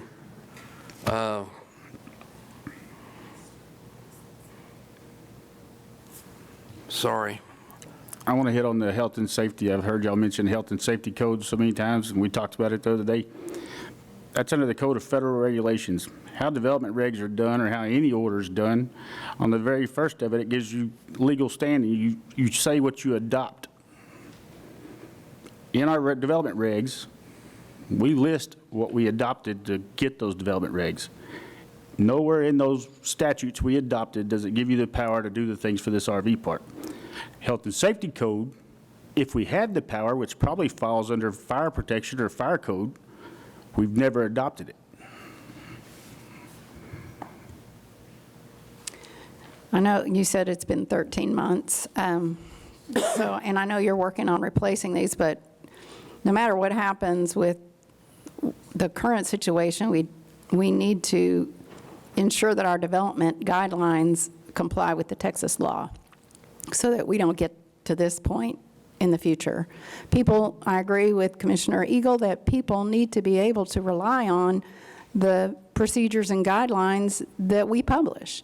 And if what's published has been wrong for 2 or 3 or 4 years, we know it now, and we need to get that fixed. And I know you've got a draft out there. I'm not sure what the status of that is now that it's not on the agenda today, so maybe it'll be on the agenda in 2 weeks so that we can adopt those standards. But we definitely need to get the standards to reflect what is applicable to Texas law that we can enforce, so that people don't end up in the situation where they thought they could rely on this document, and now we're telling them, nope, sorry, you can't. So that definitely needs to be When we left the corrected. workshop, I think I told y'all that I wrote those a piece at a time, so I asked y'all to go through them and see if I missed anything. If y'all thought something else could be in there, we see how we get it in there. And then we finish the draft and run it in the paper, and y'all can adopt them. Now, I won't be here, but I'll tell whoever replaces me how to do it. Yeah, none of that makes any difference about where we're at with this situation. Can I just address one thing? Just wanted to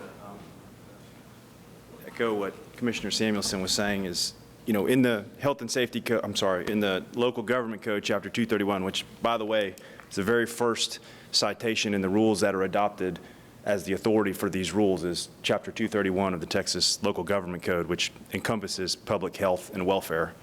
But under that code, there's a 231.226 is titled Procedure Governing Adoption of Regulations and District Boundaries. And under it, this is the authority to adopt rules. And under subsection B, the Commissioner's Court may establish or amend a development regulation only by an order passed by a majority vote of the full membership of the court, which speaks to the workshop that's ongoing and a modification of these rules. And the rules cannot be changed by simply ignoring them. I mean, that is just, this is the case that we'll be making at district court. It's the case that the Dunns don't want to make at district court. There is an answer now, and it's that workshop. And of course, the Dunns would advise the court to think long and hard before removing some of these protections, as RV parks are spreading throughout the state. But the proper procedure for fixing the issue is not ignoring that they're there.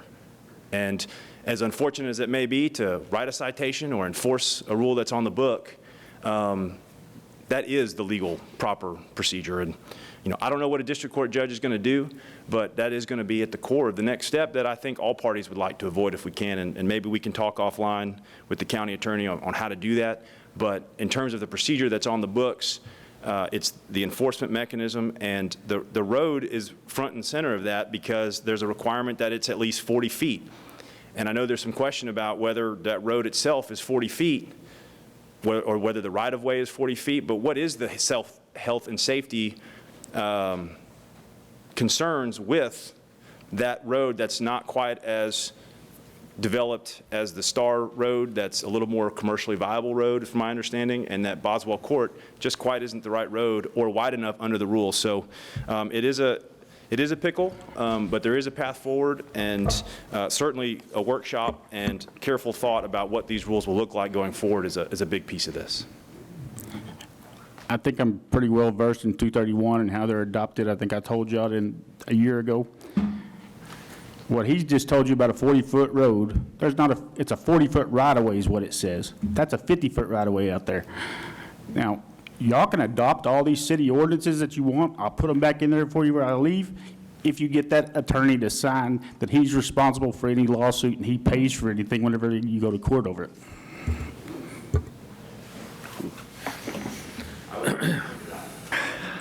I can understand your dilemma on this. I completely see your position. These are things that you've never enforced in the past.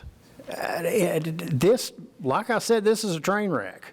How do we move forward on this? I'm saying it's easy for him to tell you to put the stuff back in there without him having to be the one that's on the line. He's not the county attorney. He's not the one that's going to get on the hook for telling you it's legal or not legal. He's just telling you to put it back in there. Well,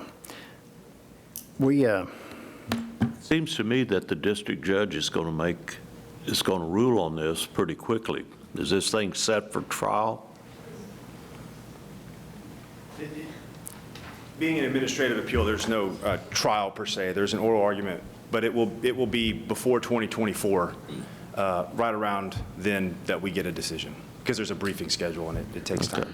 At an expense to both the county and the Dunns, and to the RV park to the extent that they participate, because they'll be briefing by all parties, and it's not inexpensive.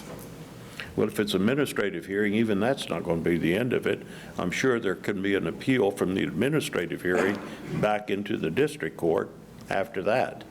It is an administrative appeal in the sense that it's already in district court, and that's the ruling we'll get.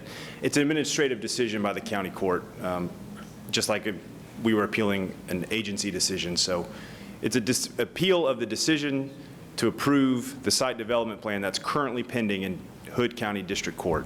But you are correct that too, when we get that decision, could also be appealed to then the Court of Appeals if either party had the stomach to do that at that time. So you're saying it's the judge's decision, not a not a jury. That's correct. It'll be a judge decision. They have jurisdiction. Okay. So one more time, just to make sure I've got my ducks in a row here. What you want us to do is to have either our development folks, our environmental health folks, go out to the RV park and go through the procedure to cite them.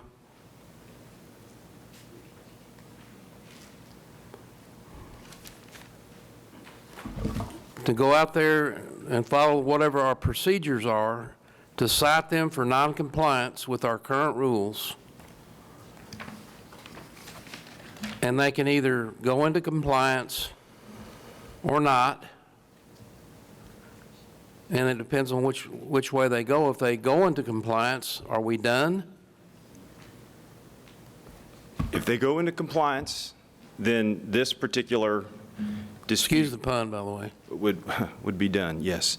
But that, I think one of the big questions is the road. You know, yes, the language in the rule is, I mean, the fence and the vegetation is pretty unambiguous of what's required there. But That's a dedicated right-of-way.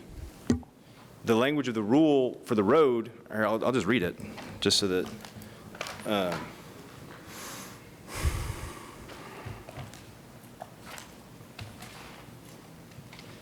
entrances and exits. Each recreational vehicle park shall have a separate exit and entrance. We already know that doesn't exist. There's one, and it's each of which shall not be less than 28 feet. So each exit, each entrance has to be 28 feet wide. We know there's one in and out that's less than 28 feet combined. So that would need to be enforced. Should have been flagged when the site development plan was submitted in the first place and prevented approval, but here we are at an enforcement action now. Not less than 28 feet wide of usable roadway and shall connect to a dedicated public right-of-way not less than 40 feet in width. Now, you guys have to determine what that means. It may very well mean that if the right-of-way is 40 feet or larger, that satisfies the rule. I don't know that answers the question whether or not that road is safe for an RV park when it's not physically 40 feet wide, the road itself. I don't know, I'm not an engineer, but that's for the county to decide what that requires for a not less than 40 feet right-of-way. Maybe it satisfies that rule, I don't know. What I do know is that there is no fence, there is no vegetation, and there is no entrance and exit, and the one that's there isn't wide enough anyways. So yes, if proper enforcement is done and compliance is made, then this issue is over. It gets a little trickier when you start talking about what is the road requirement, but that's for the Commissioner's Court to decide. But at a bare minimum, that fence and that vegetation provides, I think, an important piece of protection. And that's, you know, frankly, that's a major resolution piece that, you know, you mentioned property rights. I mean, we are always fighting property right versus property right. I mean, it's tough. It's at what point does the use of someone's property right infringe on somebody else's property right? It's very hard. Duns are not anti-property rights, trust me. I mean, that's not what we're here to do. It's a tough call. But at a minimum, protections are created in regs, like they were done in Hood County, to help compatibility with different uses of property. And they're on the books, and at a minimum, those ought to be enforced, and they can be.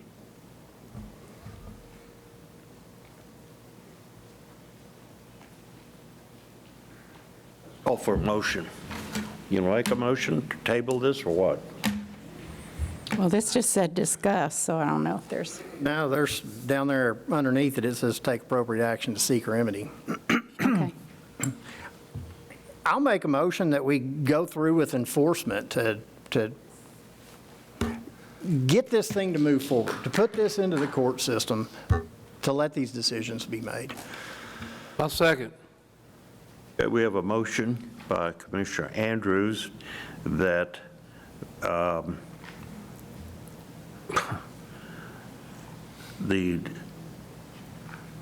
what is your motion? Who's going to do enforcement? The county, the development regulations, who? Mr. Ed has a moral objection here, and I can understand that. He's leaving anyway.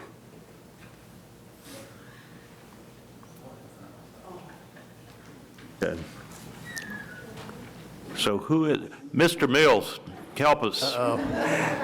Mr. Wizard, please come up.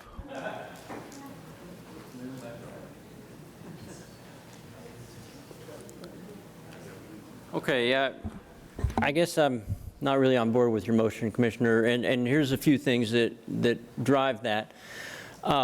A year ago, I think the best argument that the court could have made to deny the RV park was location, as Ms. Mercer talked about.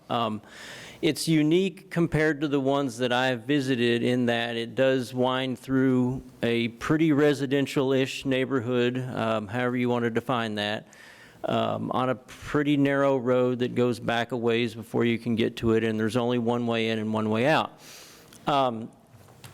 So based on 231 of the local government code, as Mr. Friedman alluded to, the word location does appear there a few times. You maybe could have made an argument that the location was inappropriate, regardless of some of the other regs. But of course, the Commissioners Court voted to approve it at the location that it was at. And then, of course, they sued. So at this point, if we tried to take remedy against the RV park, that opens up several real problems for me. One is you're changing the rules midstream for the RV park. You approved it with a development plan with certain things that they were supposed to do according to what Clint said. You got to do X, Y, Z things. And I asked Clint a week ago, I said, based on what you told them they could do a year ago, are they doing those things or are they in violation of those things? And he told me that they're doing the things that he told them, the hoops they had to jump through, they've jumped through, whatever those were. So now we're going to say 11 months later, oh, you got to build a fence, you got to do landscaping, you got to build another road, you got to do all this other stuff. You're really going to get sued. And, of course, I had to represent the majority of the Commissioners Court. I felt like I kind of had a duty to do so, even though I didn't really care too much how you voted. We probably were going to get sued anyway by either party. We ended up getting sued by the Dunns. I felt like I had to go to bat for the 3-2 vote of the Commissioners Court. So I did. I didn't want the Commissioners to default. So now I've entered an appearance on behalf of the Commissioners Court at the time on behalf of the boroughs. So now I'm going to be both sides of the legal dispute, theoretically, seeking remedy against the RV park, but at the same time defending the RV park in district court. I don't want to be there either. The final thing I want to say is, as we've talked about, these regs, I visited 3 RV parks myself in the last week. None of them were in compliance. And if you go to 611 of the subdivision regulations, there's a grandfather clause. So if you existed prior to July 1st, 2009, you're exempt from the regs, except until the property is sold or transfers or you do a major renovation and so on. Well, I looked at the appraisal district website and found 3 RV parks that either were constructed or changed hands in the last 14 years. And I visited those 3. So the one that's closest to compliance is the one by where I live on Fall Creek Highway, across from the gate of De Cordova. But then I also went to the Thorpe Spring and the Membrino. They're not even close. They're parking on grass. They've got one entrance and exit. They don't meet the fencing requirements. None of them do. They don't meet the landscaping requirements.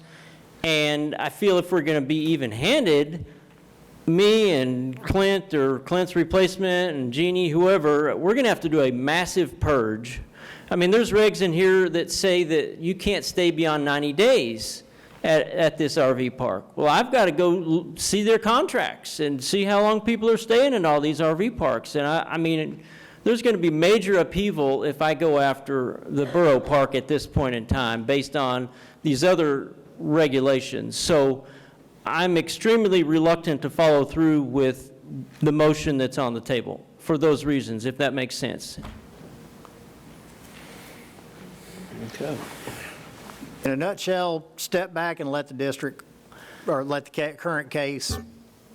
I think some of this will be fleshed out in the district court case. If you want to see, you know, case law and all that, they're going to make these arguments that they don't comply with all these regulations. Let's see what the district court says. What else? So I don't know. I mean, this puts me in a tough spot. I don't want to be in the crossfire here, but I sure don't want to be taking this action after they've been approved and they've seemingly complied with the clearance that we gave them to move forward a year ago. That's what I'm saying. Now we're going to change the rules midstream and impose new things on them. That's real trouble for me. It's a real trouble for any lawyer. I know. Unfortunately, that's where I'm at. The 90-day rule, I never found anywhere in any statute that give us the right to do that. I did find in this folder an email that talked about they wanted to impose a 90-day rule to keep people that were residing in an RV park from voting. I say this thing needs to play out in administrative court, one way or another, then we'll have some clear understanding. That's what I think should happen. That's what I'm saying. Let's let it play out where it should be, and let Mr. Mills do his job, and let's find out what the decision is going to be made. Well, right now, we got a motion and a second on the table. I know I'm making my comment prior to taking the vote. I didn't make a motion. I'm just clarifying what, and I agree with Mr. Mills.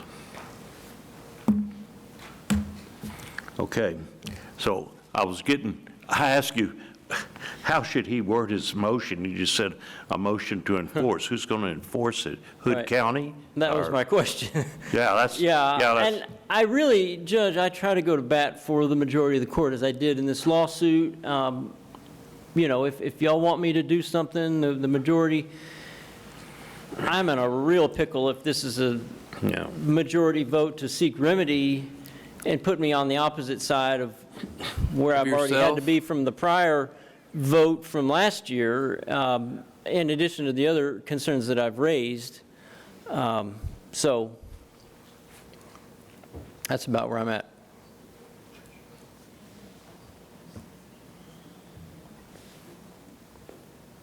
You haven't really elicited a formal motion yet. When you said you move for enforcement, who's moving? You want the development to make it, the county to make it, the county attorney? I mean, I don't understand your motion. It's not clarified. As an elected official, I don't think that we can direct the county attorney to go one way or the other. I've got constituents that have an expectation, and I'm here to be on their side. What can I? Well, so who enforces these regs in the first place? Nobody? Well, I don't want to. I mean, Clint and Jeannie, and I work with them when they need me to be brought in. But let's back up here. Let's just talk this out. If Jeannie in environmental, she goes out to a location where a neighbor has called in a complaint about a on-site sewer system next door to them.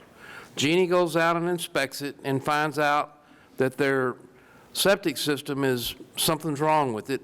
She writes them up an infraction or a citation or what have you, or if nothing else, show cause in a way, to say, you got 30 days to fix this.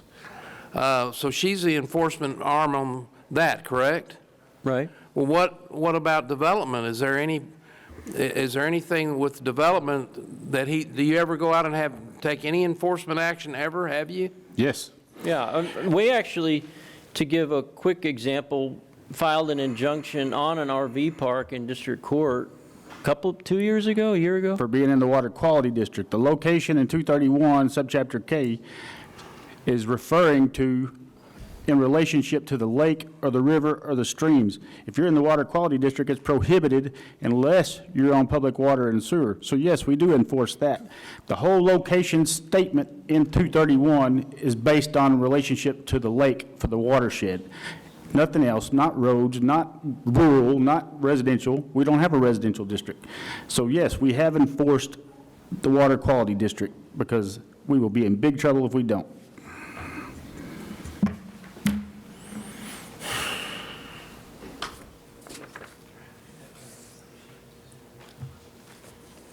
I think that Mr. Mills has stated very clearly that he can't represent both sides of this lawsuit, and that's what this would be asking him to do. So, And I would jump in and seek remedy if they were not complying with what we told them to do a year ago. I would be fine doing that, but I've asked Clint, and I've asked the question just generally to Kevin and whoever, are they non-compliant with what we told them to do, the benchmarks we told them to meet a year ago when they got permission to go in? And what I've been told is that they are complying with what we said they had to do, those benchmarks, a year ago. What did we say that they had to do? Well, just things to do with water and sewer. I mean, I don't know all the, you know, the parameters, but, you know, the well and the septic and... Approved by default because we didn't act within 30 days. So we have no standards set on them. But I mean, they're subject to just the basics of the water and sewer and those kinds of things that we told them. And if I remember what you said a year ago and recently, Clint, that they met all the specifications that you put forward to them. So whatever those specifications were, my question to Clint now is, are they meeting the specifications that you told them they had to meet a year ago when they asked for permission to go in? And he says that they've met those basic standards, even if it doesn't go word for word through our regulations. So at this point, I mean, it's almost like a bait and switch or something. I don't know if that's the right term, but I mean, you know, hey, you got permission? No, I'm just kidding. We have more regulations that we're going to impose on you a year later. I can't fathom that, is my concern.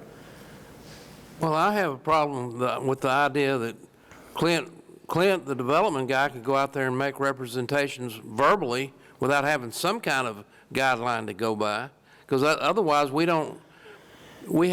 he's just said that as far as he knew, that it was approved by default, and he didn't tell them anything. And now you're saying that... When they were going through the review process, I told them what they needed to do. Y'all didn't approve a site development plan. It got approved by default.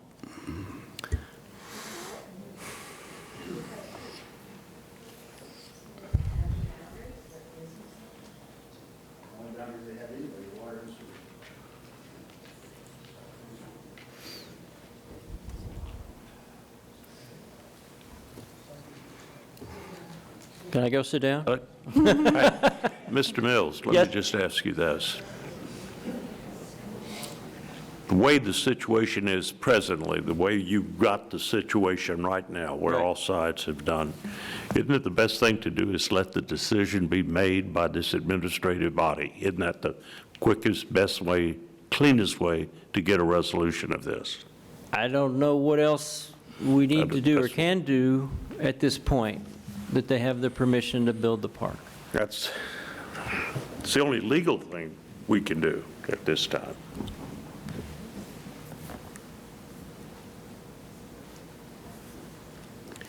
So I guess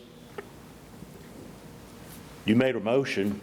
I don't know what it is exactly. I guess you want Sir, development repeat it, please. to enforce what regulations, and we got to, that's even in dispute about the regulations as to what has been done because of previous history in this matter. I think the only legal thing that this court can do at this time, and I think Mr. Mills agrees with me, is to let this thing play out before the administrative board in that district court. Am I right? That's about where I've come down, unfortunately. Well, yeah, I mean, if let's say it went to another level, if you're conflicted, you can just, you know, just get somebody to come in and take over that part of it. You can't, I guess, stand on this side and argue one point and then walk over here and argue the other point. You can't do that, and you're caught in the middle now. Right. I mean, maybe you need to get out of it completely. I don't know. Well, no, you can't. You're the county. You're not representing yourself, Mr. Mills. You're representing the county. No, I know what you're saying. I mean, again, I would be happy to take action if they were non-compliant with water, sewer, the basic things that Clint and the county have expected of them from day one. If they were in violation of those things, I would seek action. I would do whatever is needed. But if they're compliant with what we told them they had to do a year ago, I'm done. I mean, what am I supposed to do? Y'all voted, I mean, 4 of y'all were here, and obviously it might have gone differently with a new commissioner, but the vote was the vote. It was 3-2. What about the site plan that's not being followed, that y'all approved? That's the point. Ma'am. We've already talked about this. Anyway. Let's go ahead. I guess we got the motion on board. I guess we're going to have to, let's go ahead and call the motion then. We got a motion made by Commissioner Andrews to have development be enforced. Is that what you said? To be enforced? Enforce the development regulations. Enforce development regulations. And second by Commissioner Eagle. Any more discussion? If not, I call for the vote. All those in favor of the motion say aye. Aye. All those opposed say nay. Aye. Motion fails 3-2. Okay. All right. Item number 13, Mr.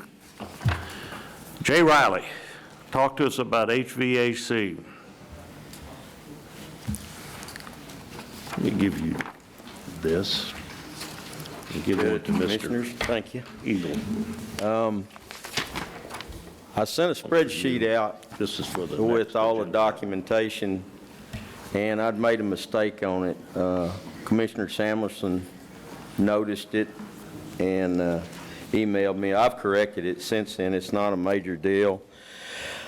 But I think instead of having about 20,000 left out of the original 75, I had 51,623.79. So I'm still asking for some more money due to the cost and the, I don't actually need anything right now, but the 75,000 seems to work really well. Obviously, I couldn't count correctly, but I did get that corrected. You've done a great job counting. I mean, you saved this county a lot of money So, by doing this, putting this plan in action. Yes, sir, and it is correct on that last page what we've spent, which is 473, 357.31 since I've been here. So we've replaced 80% of the units at the jail, and we're really moving along on this building as well, and then all over on all the buildings. So anyway, I was asking for 75, but I do have 50. Anything would be appreciated. So how much do you really need to do your job? Just give me a figure. Let's do the 75. Okay. Okay, that's worked really well, and I don't really want to get away from it. All right, And, good. you know, I make a motion that we give Jay Riley, or maintenance, $75,000 to replace or repair failing HVAC units in the county, Hood County buildings. Do I hear a second? Second. Motion been seconded by Commissioner Wilson. You Any look further a little consternated, Yeah, Jay. I think he wanted That's to keep okay, his, Just wanting the actually. 25, wanted right? to keep his balance at 75, Let's which make it a adding, balance of 75. 75, okay. Okay? That way I can keep my paperwork straight Yeah. and my spreadsheet correct, and it's real easy. Anybody that looks at it can see where the money's going, and that's, do you want to, Any further, just go ahead. oh, I was just going to say, I think he's asking for 25, so his balance would be 75, so I don't know if you need to amend your motion. that's or- correct. Yeah, you just need 25,000 more? Yes, sir. That's rounded up, okay? Let's round it up. Okay, so you need 25,000 to give you a budget of 75,000. That is correct. Good, Thank that's you. my motion. Is that your second? That's it. All those in favor, say aye. Aye. All of those opposed, say nay. You got your 25,000, Mr. Thank Riley. you. Keep up the good work, I all right? appreciate the court. Thank on you. that. Thank you, Jay. Thank you. All right. All right, item number 14. Discuss and take appropriate action to determine whether Hood County, as a government entity, has a duty to defend Ron Massengill or pay any expenses, including any deductible payable to Texas Association of Counties related to the defense of Ron Massengill in the litigation styled Steve Biggers, plaintiff, versus Ron Massengill, defendant, recently filed in the United States District Court, Northern District of Texas, Fort Worth Division, calls number CV 00359-P. This is, of course, the result of the lawsuit that Mr. Biggers filed against me for alleging that I violated his First Amendment rights in this Commissioner's Court.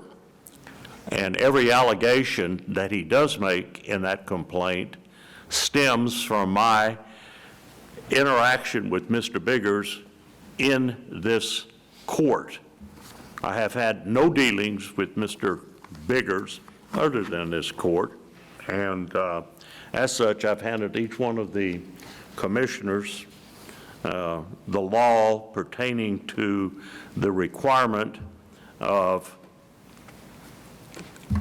that in the representation of a county official in his official capacity has the right to have legal representation provided to him. I think in particular, the Attorney General has clarified Section 157.901 that says this section requires a Commissioner's Court to provide counsel to county officials or employees when sued for actions arising from the performance of public duties. And that's what I was doing here in this court. And of course, I take issue with Mr. Biggers that I violated any of his rights. And the Federal District Court has already denied Mr. Biggers' motion for an ex parte injunction. So that's my explanation regarding this issue that was put on this agenda by Commissioner Eagle. So, anybody have anything that, oh, I got a bunch of speakers in here. Okay. We got Jim Bell. I think he left. Mr. Bell left. Brad Yarborough. He apologized, he had to leave to go to work. Okay, so he had to leave. Harold Granick, I saw him leave. Tina Brown.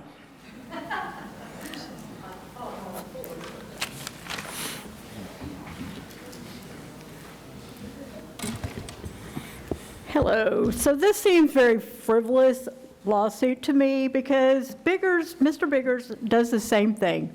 In the Republican Party, I've seen video of where someone someone disagreed with him, he called the police on him. So the judge is the presiding officer in this courtroom. He makes those rules, I think. I believe that this county has paid for these kinds of lawsuits in the past, including Katie Lang a few years ago and possibly others. So I don't see any reason why the court wouldn't agree to go ahead and pay this. I don't know why it's even an issue. Thank you. Thank you. Can I answer that? Okay, the next person. Can I is- answer her? She said that my representation in my lawsuit, I was represented individually. So I had Liberty Institute come and defend me in my court case. And yeah, so. Yeah, you don't have to take representation of it. That's what the law that I just handed to each one of the commissioners. Next speaker was Sharon Sealander. Ms. Sealander, she left too? Okay. So there's no more speakers here. Anybody else wish to add anything? Yeah, I do. Make any comment? Oh, go ahead, sir. You're not a speaker, sir. You didn't sign up to speak on this. I saw a lot of people throughout the whole commission's meeting do the same thing. I know you don't like me much since I the don't have last thing, anything but against you, sir. my deal is, we have a procedure here. You have to sign a public participation form Just like the to RV rules speak. and regulations, you're picking when you want to enforce things. What did he say? Did you understand what? Okay. You're just enforcing things when you want to enforce them now. You want help, we want help too, but it's not Okay.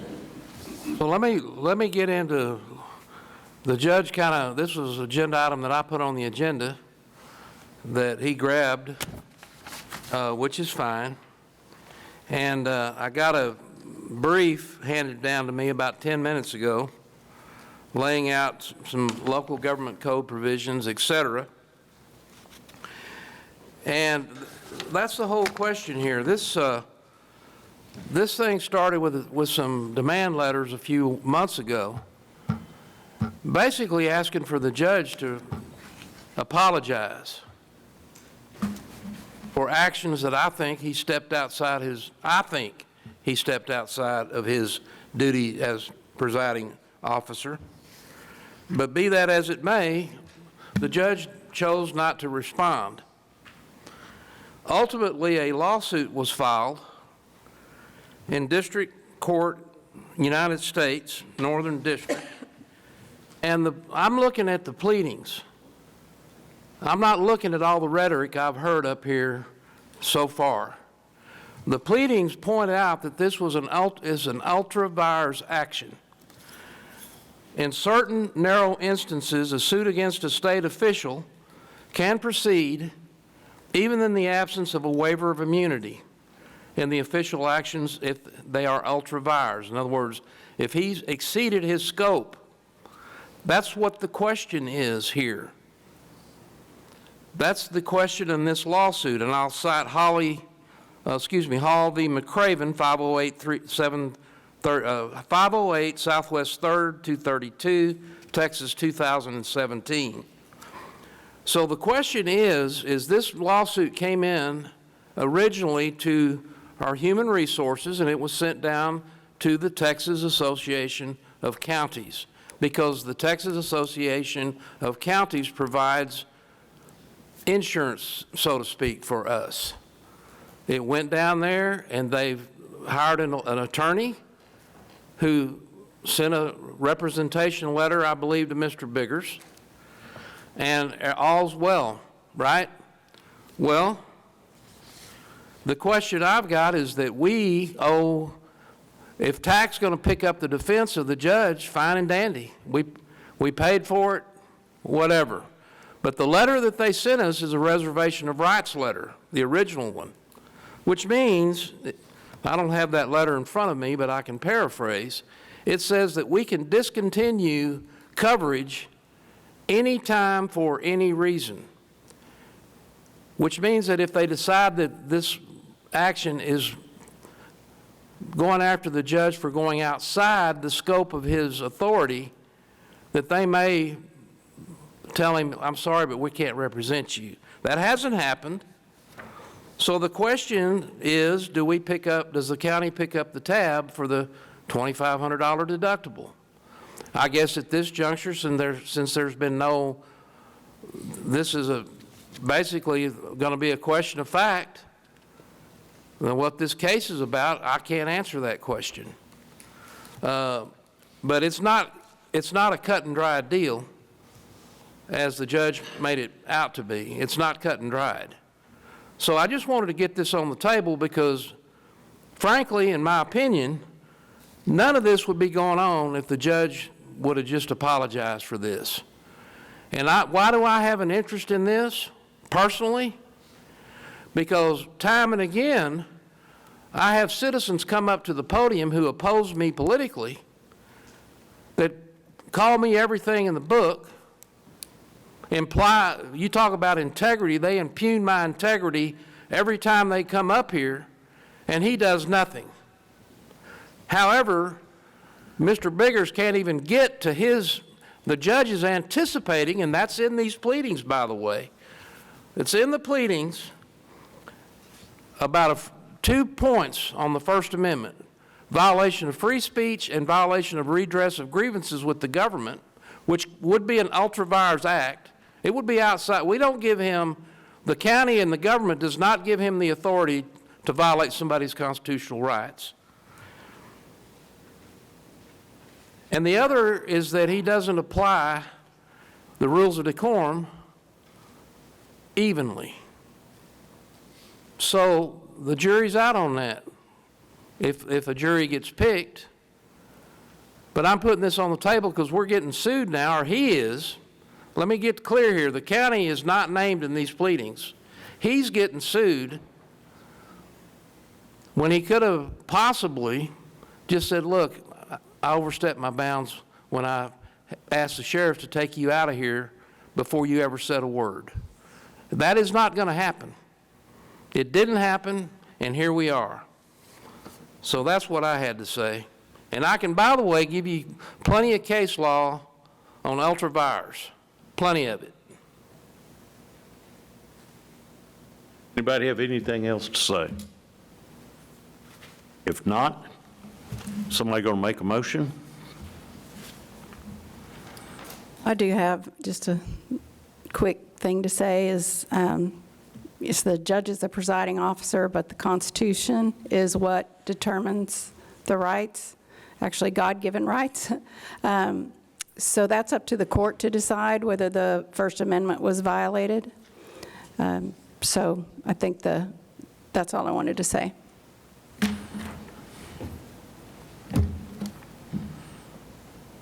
Anybody else? Any motion? No, sir, not from me. Anybody else want to make a motion? I guess it fails for lack of a motion then. Okay, let's go on to number 15. Discuss and take appropriate action to appoint Lance LaCour to the Board of Directors of the Hood County Development District Number 1 to fill the seat vacated by Eva Gregory.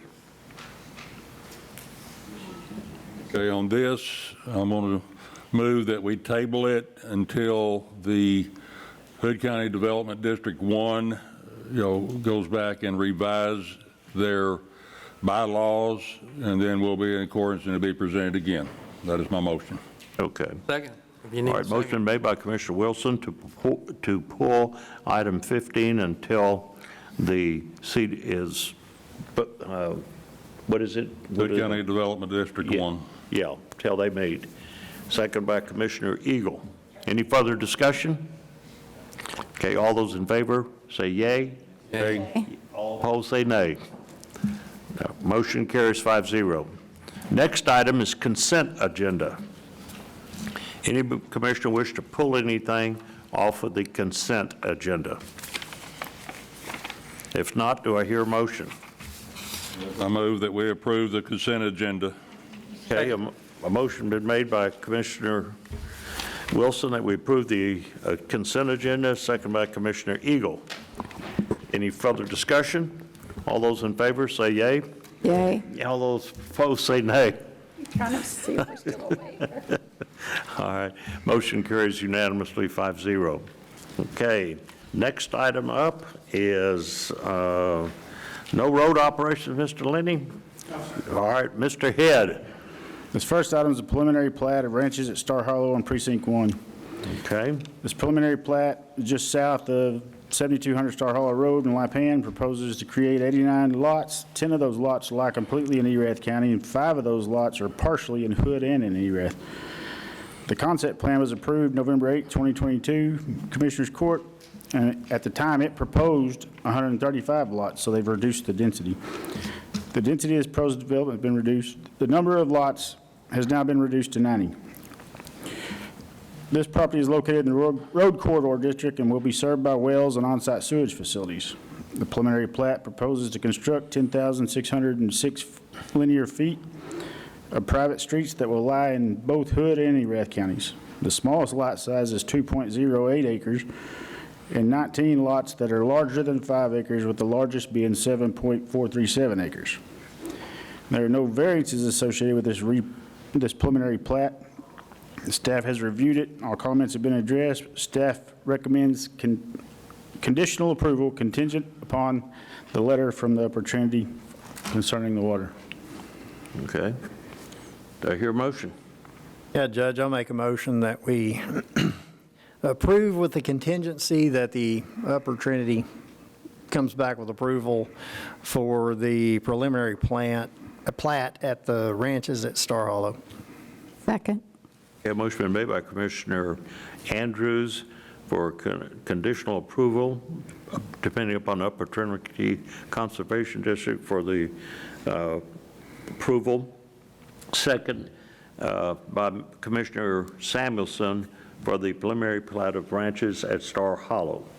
Any further discussion? All those in favor say aye. Aye. All those opposed say nay. Okay, passes 5-0. All right, item number B, Mr. Head. All right, this is a final plat of lots 1 and 2 in Block 1 of Milo's Creek Edition. This final plat is a subdividing of a 13.13 acres tract that is part of the Claiborne-Arrington Survey Abstract Number 9 in Hood County, Texas. This property is located in the rural district and will be served by wells and on-site sewage facilities. There are no streets proposed to be constructed with this final plat. The lots will be accessing the existing road, Ruby Drive. There are no variances associated with this final plat. All comments have been addressed, and staff recommends approval as presented. Okay, do I hear a motion? Yeah, Judge, I'll make a motion to approve the final plat of lots 1 and 2, Block 1, Milo's Creek Edition. Second. A motion been made by Commissioner Andrews to approve the final plat of lots 1 and 2, Block 1 of Milo's Creek Edition, second by Commissioner Eagle. Any further discussion? All those in approval say yay. Yay. All opposed say nay. Everybody, 5-0. The next one, 12C, public hearing to discuss and consider the site development of a plan of an Allsop's convenience store. So at this time, at 13 minutes after 1 o'clock, we're going to convene into a public hearing. Mr. Head. This site development plan proposes to construct a gas station convenience store that will be a 5,630 square foot building with a concrete parking lot. The property is located in the Road Corridor District and has an application in with the state to certify its proposed well as a public water system, and it will be served by an on-site sewage facility. Staff has reviewed this site development plan. All comments have been addressed. However, staff recommends conditional approval of the site development plan contingent upon TxDOT approval for the access onto the TxDOT maintained highways, and the sewer was sent to TCEQ for approval. So that contingent is upon TCEQ approval of the site on-site sewage facility calculations. Do we have any timelines on this if we table this for one court? You look. Well, we have some speakers here. Let's go ahead and hear what the speakers have to say. We're already in a public hearing here. So I think you got enough for one report. Okay. And the first speaker is Mike Massey.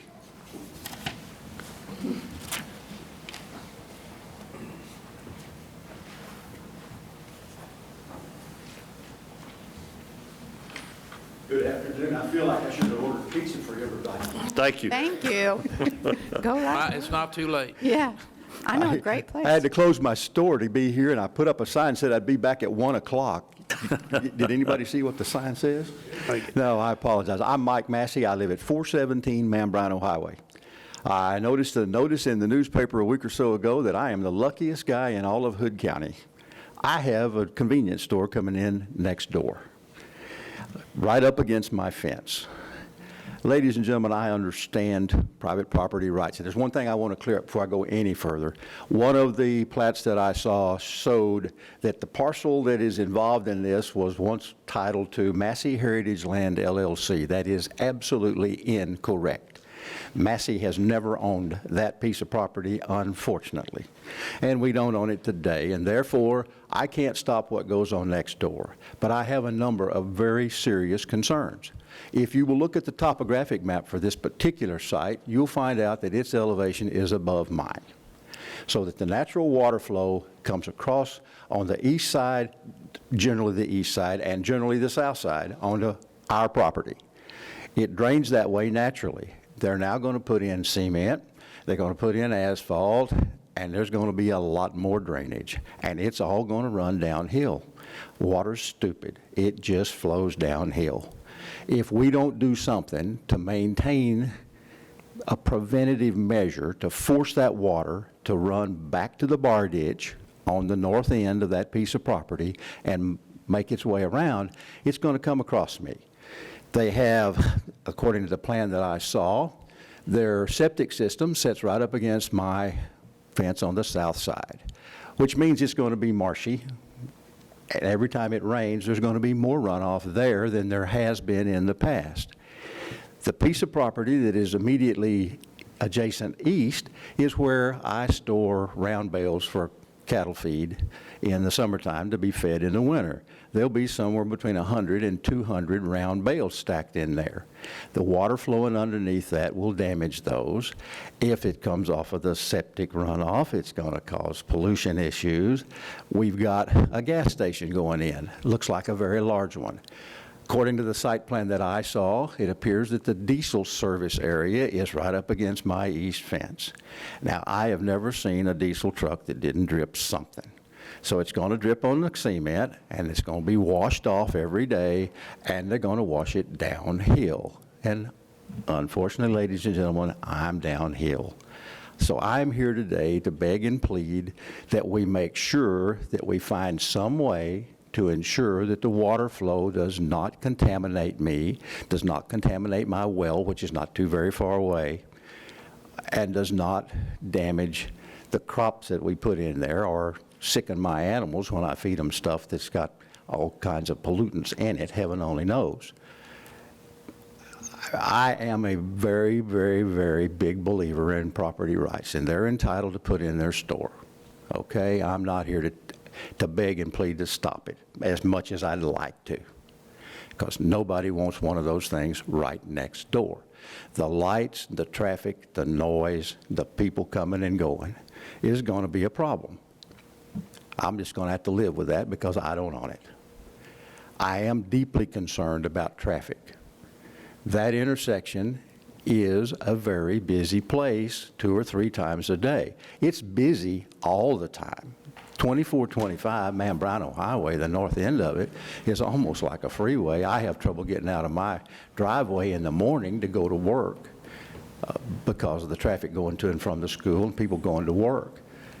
This intersection has a turn lane coming off of 144 and a turn lane coming off of 2425.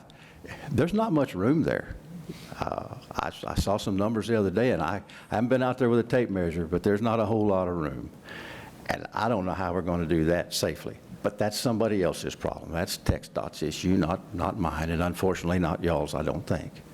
But I would beg and plead that before we approve this site plan, we have made every possible attempt to contain the water flow coming off of there and put it where it needs to be and not over on me. Okay? Thank you all very much. Okay. Dr. Granick, I guess he's gone, still gone. Okay, Tina Brown.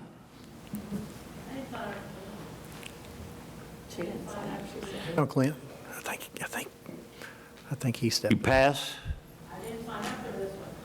Well, okay. You sign up for everything else. No, but that's what I have on my summary page. Okay, you didn't. All right, anybody else? Did you? Yeah, I'm Ed. My name is Brendan McCardle. I'm an engineer that represents all subs. I understand your concerns, and we did address the stormwater at the site, and we also are working to make sure accessibility is okay with TxDOT. So we're working through all the regulations to make sure that they're addressed. What's your name again? My name? Yes, sir. Brendan McCardle. Brendan? So how are you addressing the runoff? We have a stormwater basin along, right along Mambrino there, that we will filter all the stormwater into. But the water's going to go the other way. We have, I mean, if this Mambrino's here, their property's here, the water's going that way, not this way. we're using inlets to direct the flow into the basin. So the water that would go towards their property is going to be directed into that Yes. basin? It Retention? Yeah, it's the natural flow, following the topography of the site. They're curbing on that back concrete? That's correct. How high? 8 inches. That's not what I saw on the plans. On the backside, on the backside of the site? Sorry. I did not see any curbing back there at all. Okay, there is curbing represented. We can make sure. On the east side, there is curbing on the plans. Sir? On the east side, there is curbing on the plans. Full length or partial? The entirety of the. All the way to the corner? That's correct. South side? Yes. Okay.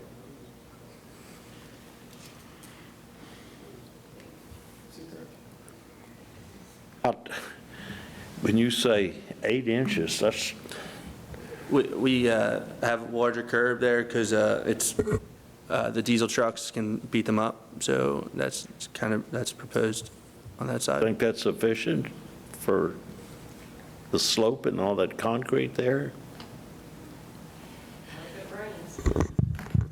According to the topography and everything on the grading plan, the only part that's not channeled to the detention pond, which is going to trickle it out to where it's less than what would be there naturally if it wasn't built, is in the back, and it's staying, matching the natural contours. In fact, they're probably making it less because they're taking one of the humps out. So it's probably going to have less natural runoff than it did before, but all the concrete's going to the detention basin. But the back part of that, where the concrete is, where the diesel truck fill-ups are, is probably maybe 5 feet from the Massey's property line. That's correct. Maybe. And if that doesn't have, The water will be running away from that curb. Sir? According to the plans, the water runs away from that curb, so you're not going to have to worry about it splashing over. Okay. So the flow, all the concrete, the flow is directed toward that retention pond. It's actually directed towards the store, and then it catches a valley and goes to the detention pond. Okay. The 4-foot drop in elevation from the center of the backside of that store to the back edge of the fence that matches up to the Massey's property. It's a 4-foot drop. There's a valley or an invert. I don't know, layman's terms it's a valley, but engineered terms it's an invert that runs around basically the center of the fire lane, then comes around and catches to the front of the store and then goes towards the pond. Now, that's the front, but not the back. That all the water runs to that invert from the back.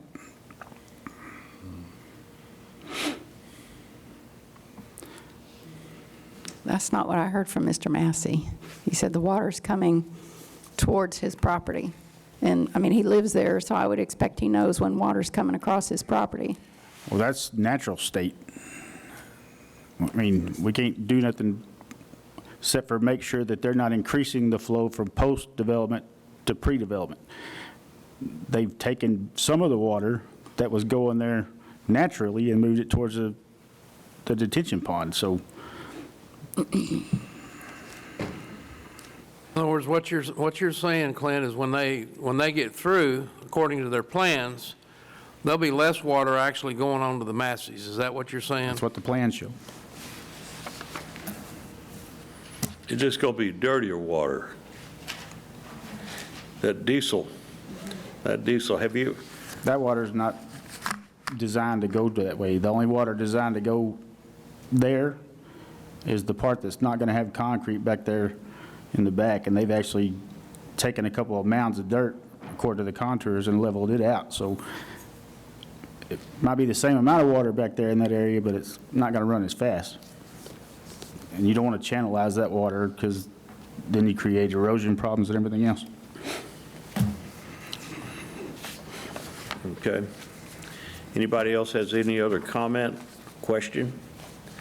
If not, we're going to go back into a Commissioners Court hearing here at 1:25. So All of the things that we can have some regulations on are related, about this development, are related to TxDOT and TCEQ, and those things have been, they're sent off. We're just waiting on approval. Okay. But as far as any water, sewer, any of the runoff, those questions have been resolved? The sewer is what TCEQ's reviewing. Yes. And the water, it shows that they're running it all towards a detention pond, which will mitigate the release of it to where it's not any more than natural. Okay. This plan says it's a 6-inch curb.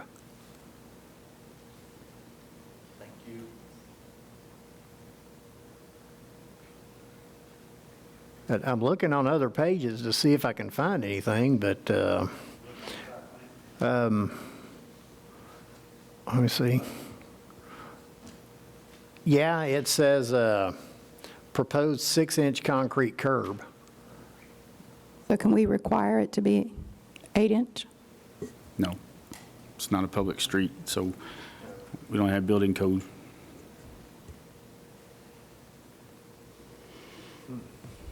Would that arguably help?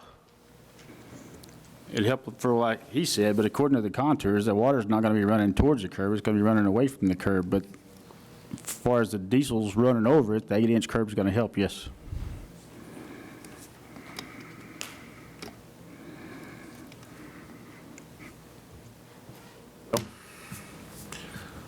So I guess if he's on record saying it's an 8-inch curb, he can have him send some revised plans that shows an 8-inch curb.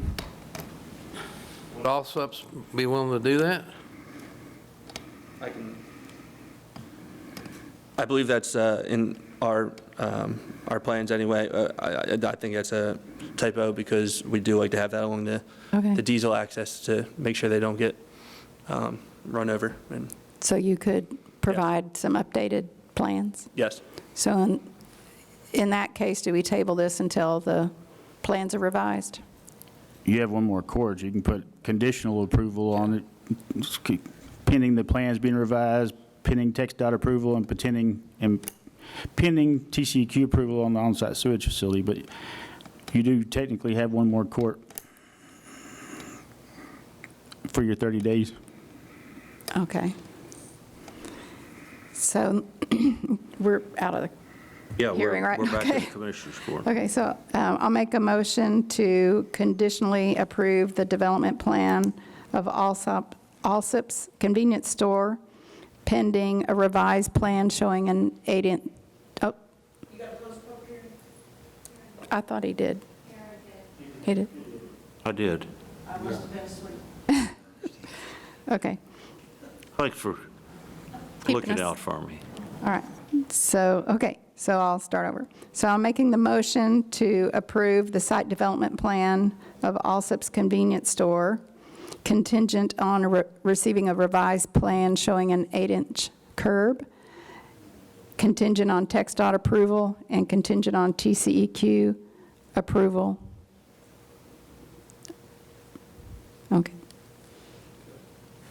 I hear a second. I'll second. Second by, all right. Motion has been made to approve the site development plan of all such convenient. Conditionally. Condition upon a revised plan providing for an 8-inch curb and conditional upon TxDOT's approval and TCEQ approval. Second by Commissioner Eagle. Any further discussion? If not, all those in favor, say aye. Aye. All opposed, say nay. Nay. Nay. So motion carries 3-2.